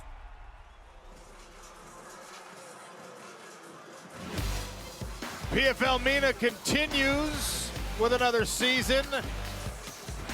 If The crowd here in Dubai, if the fighters on the card earlier tonight from this region, from Kuwait, from the Emirates, if they were not enough evidence that this region is becoming a major hotbed for mixed martial arts, the PFL MENA season will convince you. An official decision from Saif Al-Naji. And now, ladies and gentlemen, to announce a winner for our heavyweight bout in our co-main event for PFL Road to Dubai Championship Series. Referee Kerry Hotley has stopped the fight after 3 minutes and 8 seconds in the first round.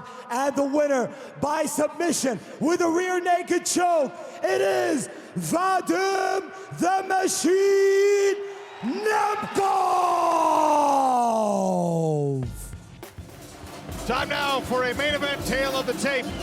Brought to you by that prize guy, Usman Nurmagomedov, 26 years of age, Paul Hughes, 28. Usman is 2 inches taller and has a 2-inch reach advantage as a result. All right, keys to victory for the main event for Usman Nurmagomedov. Very lead leg attack. He's so quick with that lead leg. Trips and reaps in the clinch, and if it hits the floor, chase those neck attacks. For Paul Hughes, he's got to work inside that dangerous kicking range. Then he's got to throw boxing combinations with body shots to try and sap that gas tank for the championship rounds. Defend the takedown, he's common sense, but he's got to scramble safely, assuming he's going to get taken down at some point.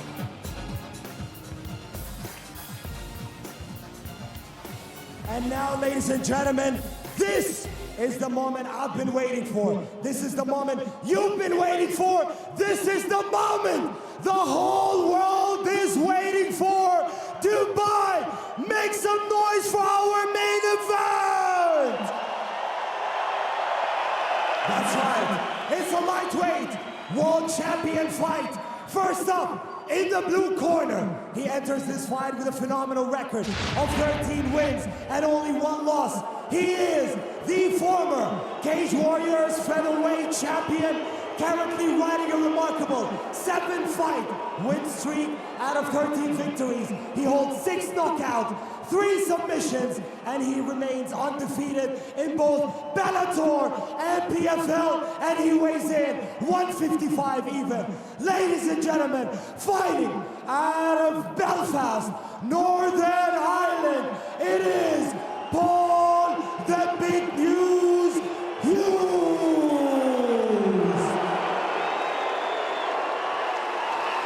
And his opponent, fighting out of the red corner, one of the most dominant fighters in MMA to be the undefeated Bellator lightweight world champion with a clean professional record of 18 wins, 14 by knockout or submission, 8 first-round finishes, and he weighs in at 154.9 pounds, and he's fighting out of Dagestan, Russia. It is the champion, Usman Nurmagomedov!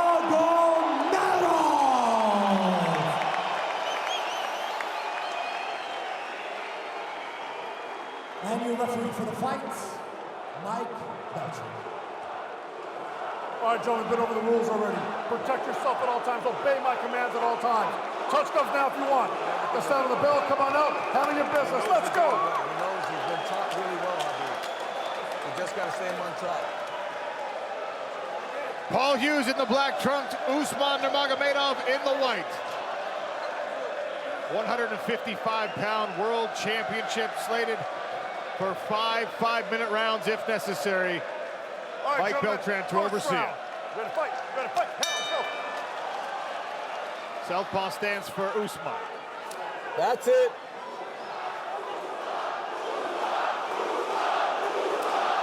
I wonder if Usman's going to use a bit of time to just try and read Paul a little bit. Try and figure out if there's anything that he didn't see in his research. I wonder how many of his fights he actually watched. How many did he sit through and study? Because he might still be an unknown commodity in front of him, Paul Hughes, right now. Nurmagomedov starting early with some searching kicks, just flicking that leg out. There's another. Just testing the range with that long leg. And that is where the differences become very evident between Usman Nurmagomedov and even the legends like Khabib and one of his other training partners, the UFC champion, Islam Makhachev. This guy much more dexterous in the striking game, much quicker. Very much like his brother. You know, Umar is very loose and flexible with his legs as well. They tend to pick with their legs like a lot of the other fighters use their lead hand. This is why Paul's got to get inside this kicking range. It's a real challenge because he can use so many different kicks to keep that distance. Already several stance switches for Usman Nurmagomedov in the early goings of this fight. That's it. Keep that distance. Very technical start here.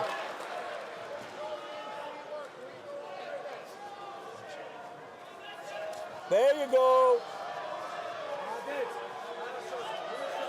Keep that distance.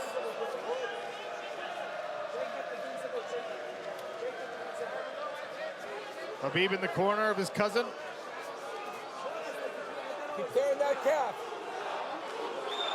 There you go. Take. There you go. Jab misses.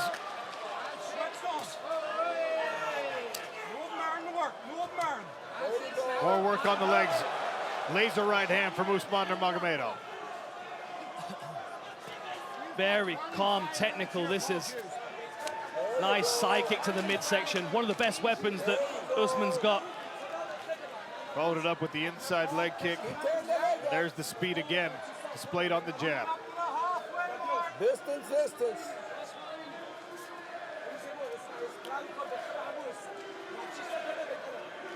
There you go. A lot more respect from Usman than I was expecting in this first round. I thought he was going to come out and really be a bully. Maybe he's trying to figure out why Paul Hughes is so confident. Nice jab. It's so sharp, that is. No wind up on it or anything. Just pops it on the chin of his opponent. That's what I want to see. Stop. 2 minutes. Turn. Often happens in the open stances. The inside leg kick can come up a little high. Distance is the only way. You can't do shit with us. When he wants to get the takedown, let's get the takedown. Let's take on the kick. Paul wants to go. Beautiful. He's doing beautiful. Stay at the distance. Keep that kicking going. That calf kick's good. Nice. Now using up. Three-piece combination. Nurmagomedov was able to move outside the range of the end. Look at the redness on the inside of the lead leg of Paul Hughes from those slicing kicks. And on the midsection as well. Oh! Hughes catches an advancing Nurmagomedov.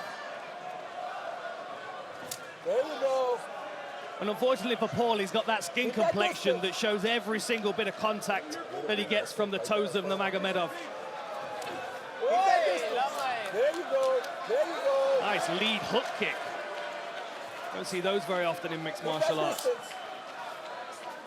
I'm enjoying this feeling out process. We've got just over a minute left in the first round. Oh no, groin kick each. Hughes tried the push kick at the same time that Usman was advancing. Below the belt.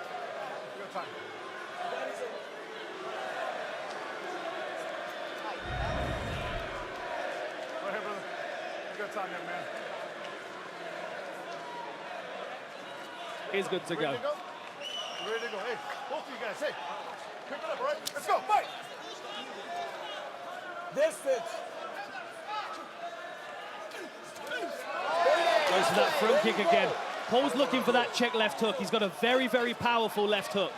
Now we've seen him come off a kick to a left hook. We've seen him come off a cross to the body to a left hook now. Stabbing front kick from Usman. Hughes is going to have to be very careful about kicking himself off balance with the speed of Usman. 30 seconds! Keep that distance. Javi Mendez calling for Usman Nurmagomedov to keep the distance. He is the longer fighter. Both these guys are just moving so well. The long-range game of Usman is really incredible to watch. He just picks and pokes at people. Keep that distance. Keeps them right on the end of his toes. Oh, hey! They're working that body shot, aren't they, both of them? Usman's working it with his toes, and Paul's working it with that dig from the interesting first round. I think they got some respect for one another in that. Little conversation Yeah, right. happening at the end of the round.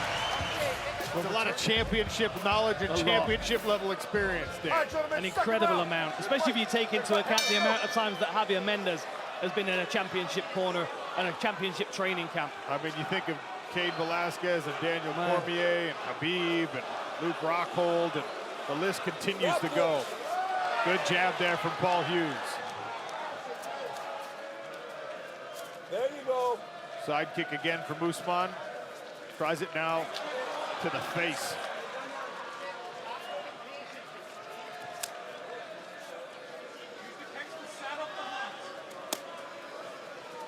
There you go. I want that continuing. Now, Usman did say that he was going to try and get the finish in this round.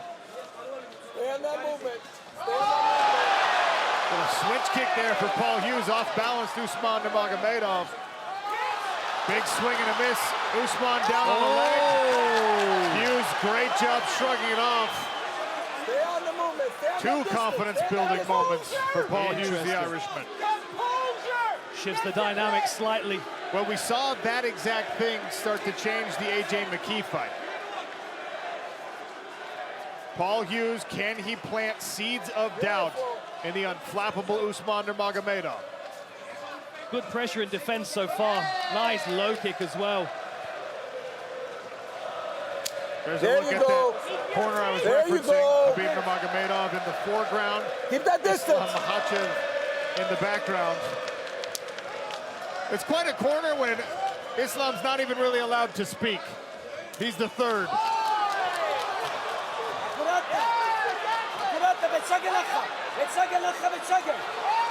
Good work again by Hughes. For now, Usman continues to pursue this pressure. Goes for a trip. Paul keeps his hips away. Really good movement so far. Ripping to the body is Paul Hughes, attacking that liver with the left hook. Knee on the inside from Usman Nurmagomedov. Punch your way out.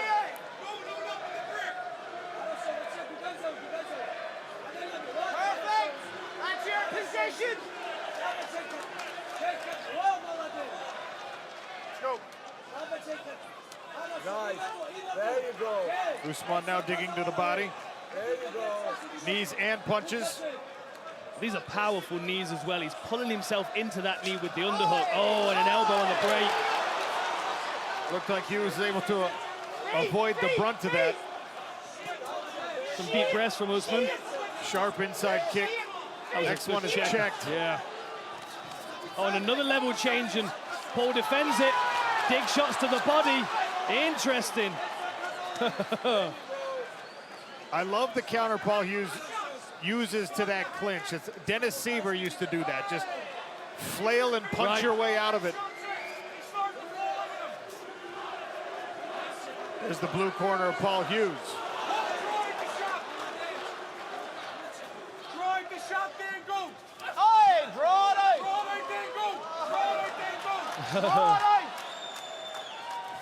Oh, they were the best punches landed so far, certainly from Usman. Paul just seems unfazed though. It's almost like he's going to allow Usman to work for these first couple of rounds and see what he can pick, because he said he needs to pressure him to find those holes in his game. There are no holes in the games of these fighters at this level. Oh, nice work with the knee. Beautiful timing on the knee. Attacking that rib. Another jab to the body from Hughes. Starting to really invest in that work. And the calf is damaged. Redness on the calf of Usman Nurmagomedov. And that's not only going to take away the movement, but it's also going to take away the level changing, the drive on the takedowns. Oh! The knee almost got to the chin of Paul Hughes. Very close. He threw a right hand over the top and then rips a 2-3 to the body.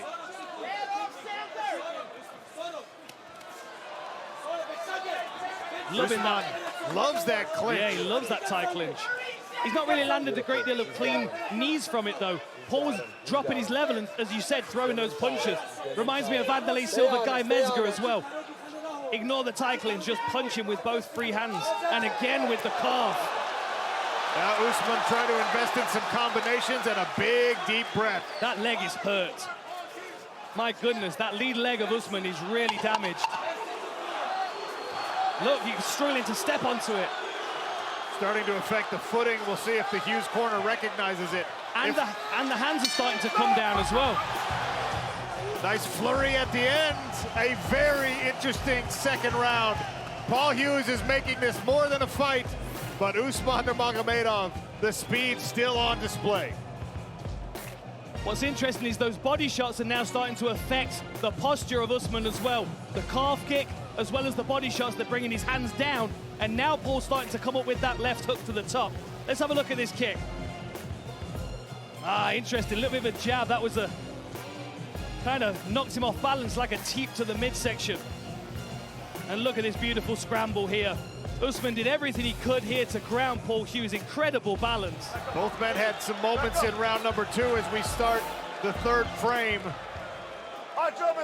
Sean O'Connell and Dan Hardy cage side at Coca-Cola Arena in Dubai, sold out in a world championship bout at 155 pounds between Paul Hughes in the black trunks and Usman Nurmagomedov in the white.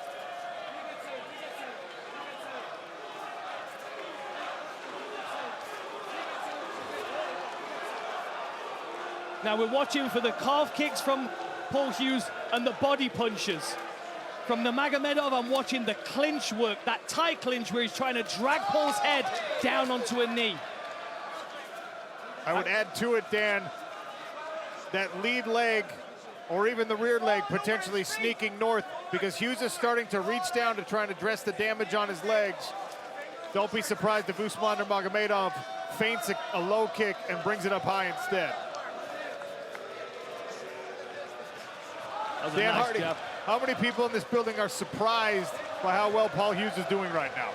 I think even the fans that came here to support him are impressed at what he's doing right now. They must have known that he was up against it. The odds were heavily in Usman's favor, as they should be with the record that he has. Oh, and again with that hook to the body. Hughes is so good at changing the angles on punches to adjust to his body position and the position of his opponent. Good level change there. How did he stay upright with the speed of that level change and takedown attempt? The fact that Paul Hughes is still on his feet is a real testament to the work he's done. Really amazing. He moves like a cat. Nurmagomedov, though, so fast. And they're, like you said, they're just not holes in the game. There's not a weakness to exploit. No holes and no seams either. You know, how he goes from striking to level change and then back again is... Now, these are deep breaths for Usman. I think Paul Hughes is going to want to go straight away just to keep the pressure on, keep the pace going. He doesn't want to break, yeah. Heard it from the corner. I think that's smart. Strategically, you want to see if you can sap the gas tank as you continue to attack the calves. And he's not even fully committing to his punches as well. He's still testing Usman, it feels. Well, the movement of Usman is still good enough to keep him out of range. If he overcommits, finds himself off balance, that's when the counter punches become dangerous. Incredible fight IQ for Hughes. Look at the, oh man, that was bad. I heard that one. And it's hard to make the adjustment when Hughes is spinning and moving. That's a bad one as well. Incredibly unfortunate. Yeah, it was entirely accidental. I mean, you know, it was as he was spinning, it was a very unfortunate.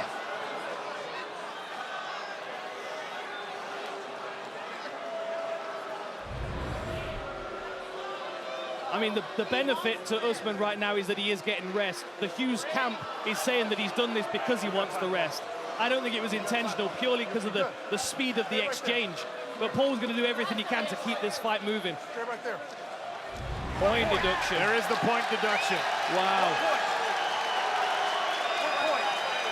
Hey, keep it clean, you understand? Both of you, keep it clean. Fight, let's go. He said he didn't mean it. I agree, he didn't mean it. But I mean, you'd have to be an absolute sniper to be doing that deliberately on a spinning opponent. 100%. And now's the takedown.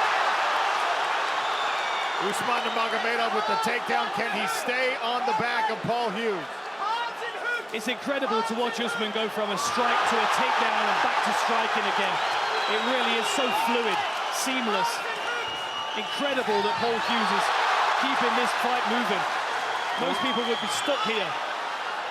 The wrestling and re-wrestling of Usman, and now he goes around to that front headlock position. The speed is equally on display with the striking exchanges and the grappling. It's very impressive. Very tricky. Oh, that was a good elbow. That's 2 good elbows from Usman. Paul seems unfazed, but he can't take too many of those. Even if it doesn't hurt him, it might cut him. Good combination from Hughes. Jab and then a straight right to the body.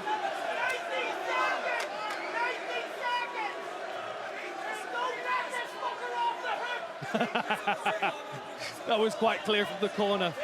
Don't let him off the hook.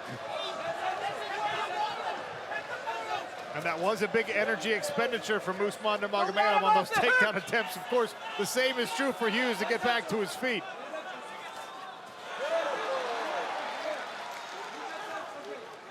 The interesting thing is, the interesting thing is how those exchanges play out in the minds of both fighters. They both took a hit to their cardio, no doubt about it. But Paul felt success coming out of that exchange, whereas Usman maybe not. And that can make your lungs burn a little bit more than they actually are.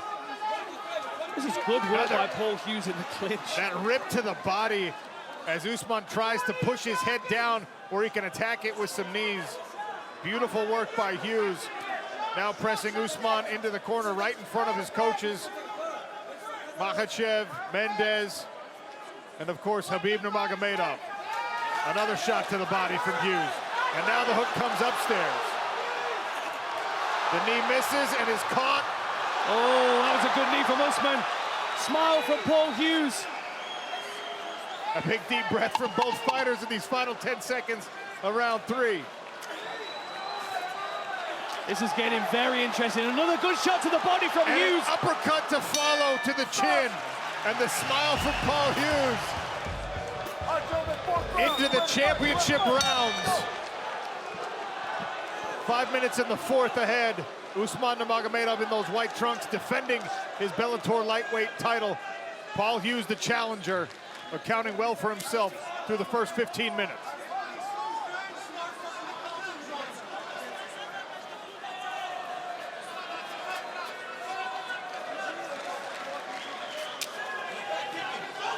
Man, I already want to watch this fight back. These first 3 rounds have been fascinating. So technical on both sides. Really incredible mixed martial arts display that we've got in front of us right now. Credit to both of these guys. Nice lead hand to lead leg by Usman. Dan, we haven't really addressed scoring. I don't know how I would be scoring this if my job were to judge. I'm glad that it is not, and I just get to sit here and talk about it. I mean, we also have to remember that there's a point being deducted off one of the rounds. I could certainly score a round for Paul here and there. I've not been scoring it myself because I've been so invested in the technicality of both of these guys, but you've got to be able to make an argument for Paul in some of these situations. Good movement by Hughes to avoid that repeated jab from Usman Nurmagomedov. Lovely control of the center as well.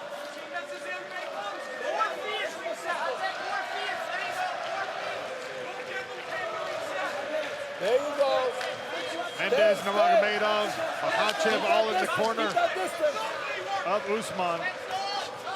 Lovely check hook. Usman digging to the body a little bit. Touches the lead leg. Looks like he's feinting a takedown. Just giving him something to look at. Such a tricky game. Switching stances back and forth is Usman. Hughes continues to stalk, cutting off the retreats. That was a good uppercut. Expecting that level change from Usman now. He's got to be less predictable. He's going punch to level change, but he's doing it square in the pocket. And Paul's now finding him with that uppercut. Side kick again to the midsection. Right hand snuck through there for Paul Hughes.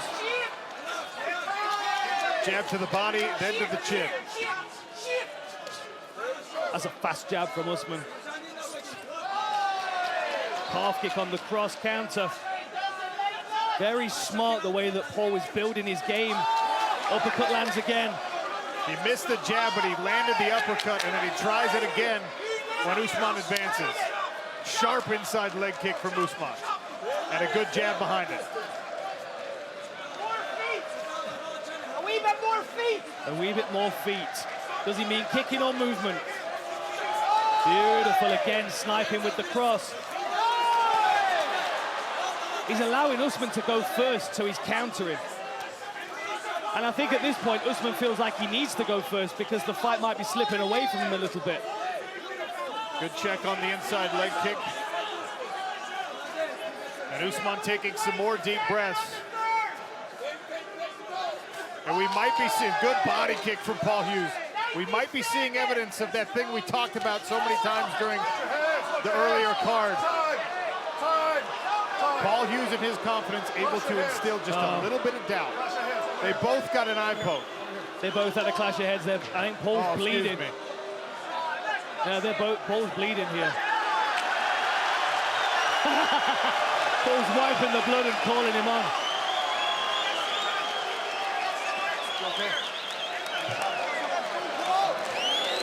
We're going to see a replay here. The Irish fans are on their feet. So as they step in here, oh yeah, a little clash of heads. I mean, Paul came off worse as far as a cut, but Usman head twisted. You see how his head folded into his neck? That's right, and where Paul's bleeding from, that's the hardest part of your head. Usman took that more on the temple, on the side of the head. It looks like Paul came off worse, but Usman was actually rocked by that.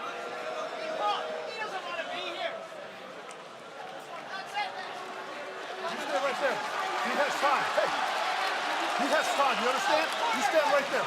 All right? Usman. Hey, over here. The gamesmanship from the Paul Hughes corner is downright hilarious. Appealing to Mike Beltran, no corner advice. And then as soon as he walks over to address Usman, he starts coaching his own guy. Over here. They bring the doctor in to check on Usman. You've got to think, even if Usman can't continue, he's not going to want the fight to end like this, on these terms. This will be a moral victory for Paul Hughes, I think, especially because he's standing so proud with blood running down his face right now. How much time we got? Usman asking for more time, I think. Less than 2 minutes? Okay. Knock it off. Don't coach us. You have time. Look at the expression on Paul Hughes' face. Yeah. You have time. You have time. I mean, the confidence of Paul is soaring right now. This is fascinating. I'm even looking around the arena and all the security guards that are supposed to be watching the fans. They keep looking over their shoulder, wondering what's going on. That's a look for Paul Hughes. Look at it.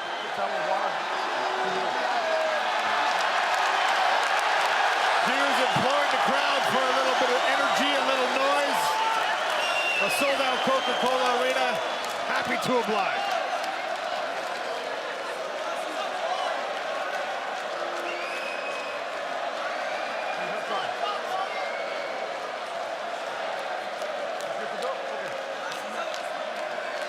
All right, looks like we're going. 90 seconds left in the 4th round.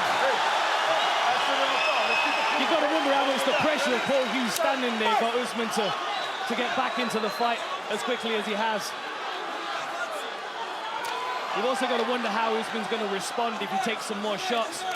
Oh, left hook. Hook snuck through. Good timing on the takedown from Usman.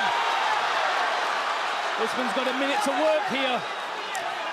Hughes is playing to the crowd. He needs to fight with a minute left and a world champion on top of him. Nice short elbow there from Usman. Palm across the mouth, drops the elbow. Lovely work, soaring across the face of Paul Hughes with that. Driving forward, trying to separate the guard. I don't think Paul's going to be too bothered about trying to scramble here. I mean, just over 30 seconds.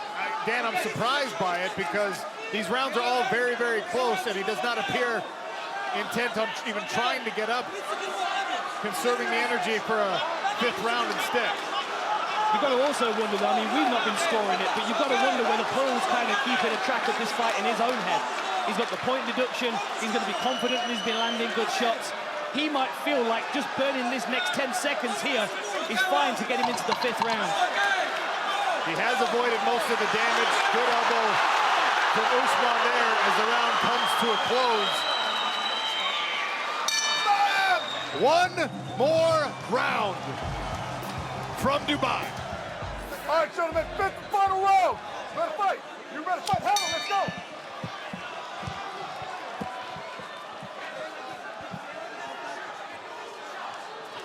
Oh, nice jab from Hughes. You got to have a lot of respect for the way that Usman Nurmagomedov timed that takedown, answered a high-pressure situation after the clash of heads.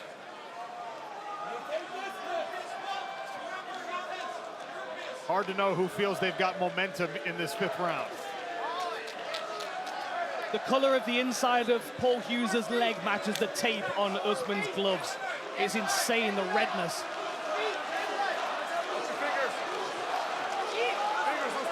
In the next couple of days, it'll match the color of the tape on Hughes' gloves. Maybe even his shorts if he's unlucky. Oh, that was a long left hook. Blocked by Usman Nurmagomedov. It's amazing that Hughes has not responded to any of these inside low kicks. I mean, they can really destabilize someone's base, but Paul seems unfazed by it.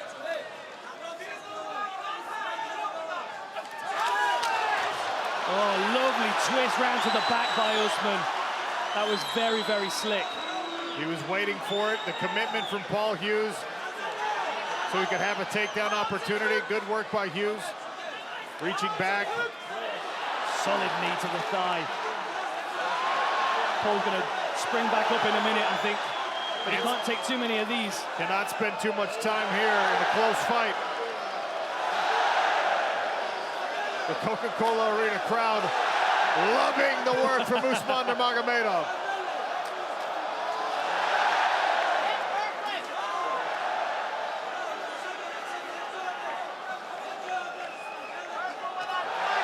This is really solid work by Usman, softening these, the gluteus maximus up.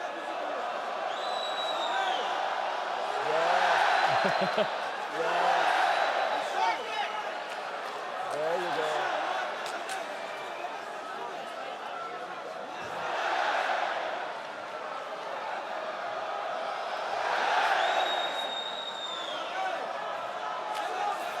Hughes back to his feet, turns.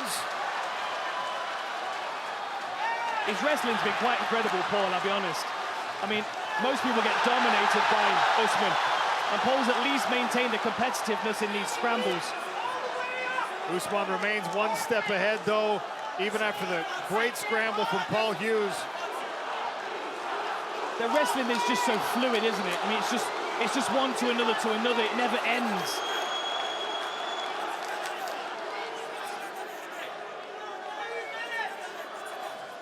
Oh, lovely switch. What a switch by Paul Hughes. 2 minutes left, all to play for.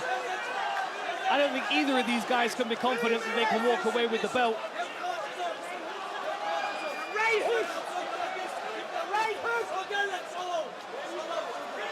Jab from Usman. Habib up out of his seat, demanding his cousin put in the effort now to get this fight. Good head position here from Paul Hughes. Dan, it feels like every single exchange is so important. This fight has been razor-thin margin. I mean, we've got just over a minute left, and anything could happen that could change this fight entirely. Lovely underhook dig into head position. Nice knee to the inside from Usman, takes a couple of body shots. More body shots from Hughes. Overhand right out of that clinch work. Lovely knee to the body there from Usman. And now Hughes eats a right hand. A big moment, a knee from Usman. Hughes trying to find that uppercut that landed so many times. Inside of a minute now. Hughes behind his jab. Can Paul make a statement at the end of this round? Ooh, that was a glancing left hook. Lovely Beautiful jab. Usman responds with one of his own. Right hand from Paul Hughes. And more work to the body. Hughes tries the leaping knee. Usman catches it. Can he complete this takedown and finish on top?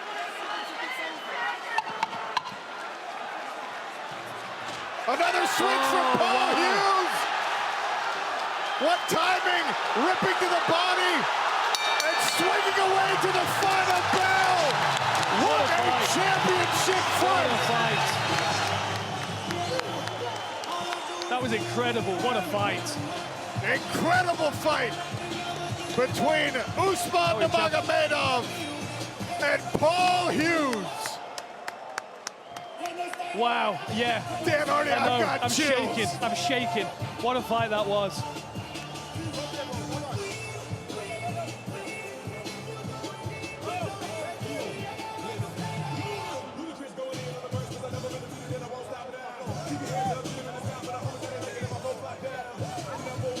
What a performance by both fighters. I am rendered speechless by both of these men rising to the moment and putting on that performance. Usman Nurmagomedov with the speed, the technical prowess.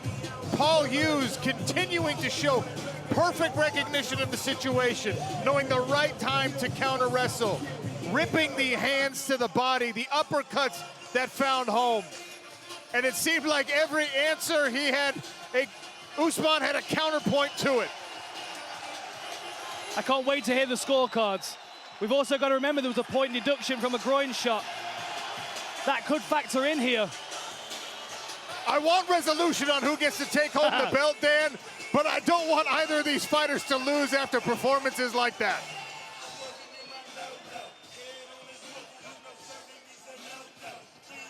And these switches in this last round were very, very impressive. Ladies and gentlemen, and now it's time to announce the winner for our main event for PFL Road to Dubai Championship Series. It's a lightweight title. And after five-minute rounds, we head to the judges' scorecards for decision. Judge Hadi Ali scores 47-47. Judge Eric Colon scores 48-46. And Judge Sal DeMallo scores 48-46. And the winner by majority decision, still undefeated, Usman Nurmagomedov! One judge called it a draw.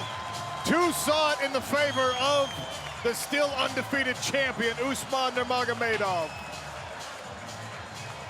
Lightweight world champion retains his belt.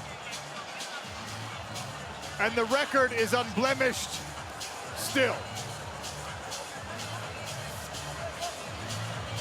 An incredible fight. Paul Hughes dejected with nothing to be ashamed of. And Dan Hardy is with the winner. Ladies and gentlemen, I'm here with your champion, undefeated, Usman. Whoa. Dubai, salam alaikum. Salam alaikum. First of all, this is for you guys. This is for you. Thank you so much. First of all, alhamdulillah. Paul Hughes, brother, you was the man, brother. You really the man. Brother, you tough. Woo! Honestly, I underestimate this guy. Woo! It was my little mistake, but still undefeated, undisputed. Bellator lightweight champion, Usman Nurmagomedov. Thank you so much. Ladies and gentlemen, Khabib Nurmagomedov. Guys, I know this is not my time to talk. I just want to say one thing. Is all these things beginning from my side and other guy when we was fighting. But don't forget, Ireland is the biggest supporter in the world for Palestine. Don't forget about this. We love you guys. You, your government, everybody. Here inside the cage, only competition. MMA, all about respect. We love you guys because you guys support our brother in Palestine. We love you guys. I just want to let you know. Thank you so much, Paul. Thank you so much. Khabib, thank you for that.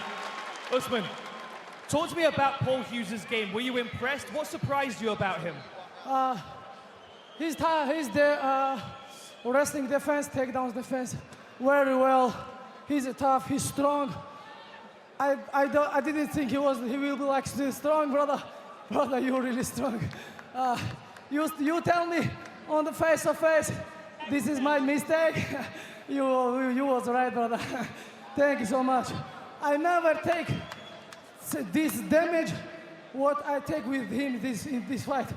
I have a lot of pain on my body. Brothers, thank you for this fight. I think I jumped to next level because of him. He make me better than I was today. And I think for sure he gonna better too. Thank you so much, Paul. I really respect you, brother. And I wanna say big thanks to people who come to support us.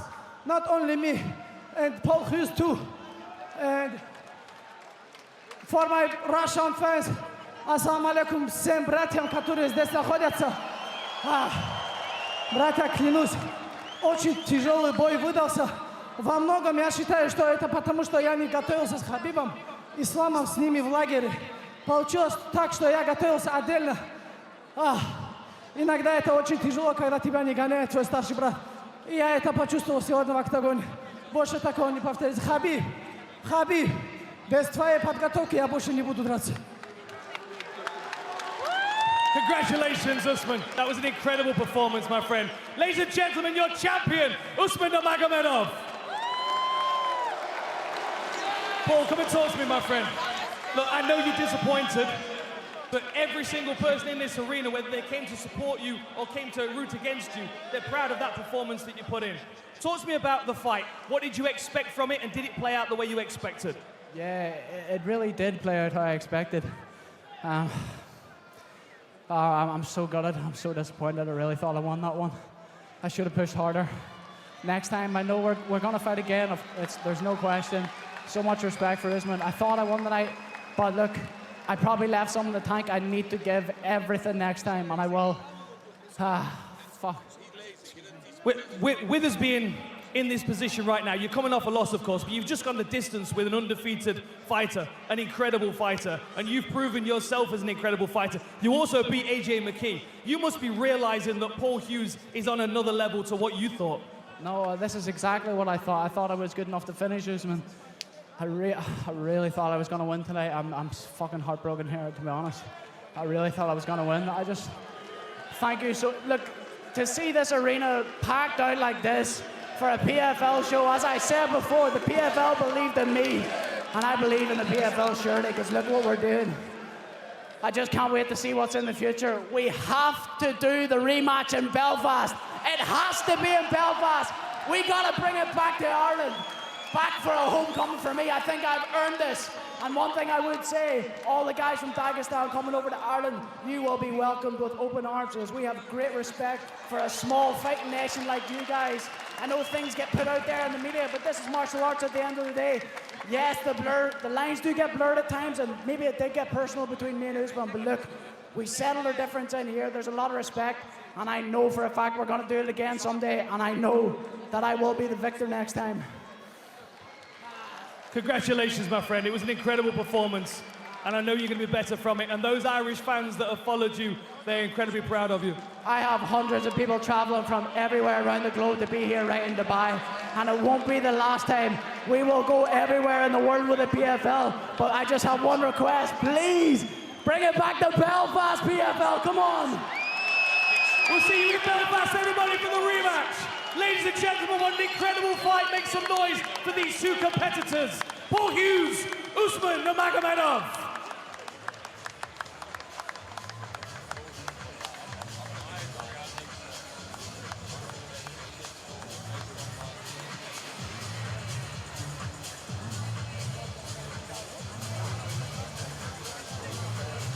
An incredible night for both Paul Hughes and Usman Nurmagomedov, setting the stage for a rivalry that will live on and I think will be carried forward with a lot of mutual respect. Paul Hughes making his way out of the smart cage, dejected, disappointed, but when he watches this one back, he's gonna have to feel proud, certainly, of his performance. And of course, Usman Nurmagomedov remains undefeated, retains his belt, and heads back home to Dagestan happy. The real winners tonight, the MMA fans who were present in Coca-Cola Arena, everyone watching around the world, and of course, Dan Hardy and myself, Sean O'Connell, who got to call an all-time classic. What an incredible, incredible honor it is to witness something like that up close, Dan. I feel emotional.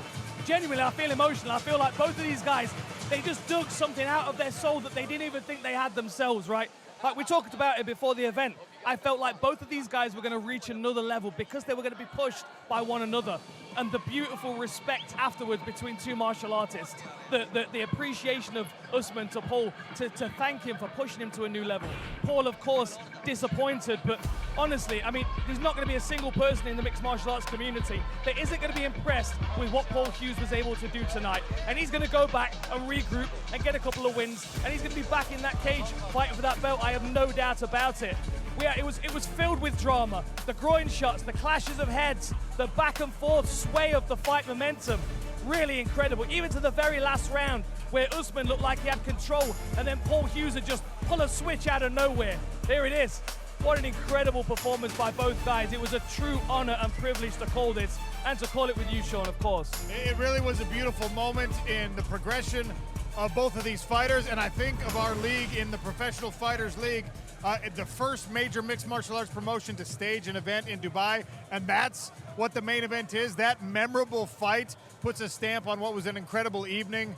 I mean, it only is a testament to what the PFL is doing and what the growth of MMA in this region, both as a fight camp, a location for fighters to hone their skills and to come together, and probably we'll see those guys benefiting from one another for years to come. And of course, you know, the regional talent, the Emirati fighters, the Kuwaitis, Egypt, all of this Middle Eastern region that has really started to feed the global talent pool of mixed martial arts. Just what a really, truly special, incredible night. I'm grateful to have shared it with my friend Dan Hardy, the best crew in the business that have flown all the way over here, and Dubai has been such an incredible host city. It's going to be really hard to top this in 2025, and it's only our first event of the season, Dan. I know, I'm really excited. I'm excited to come back to Dubai. I mean, there's fans, the atmosphere here, the energy here, the city's beautiful. I've just thoroughly enjoyed my week here, and these fights were just the icing on the cake. We've been truly grateful this week, Sean. Click below to subscribe and watch more MMA content.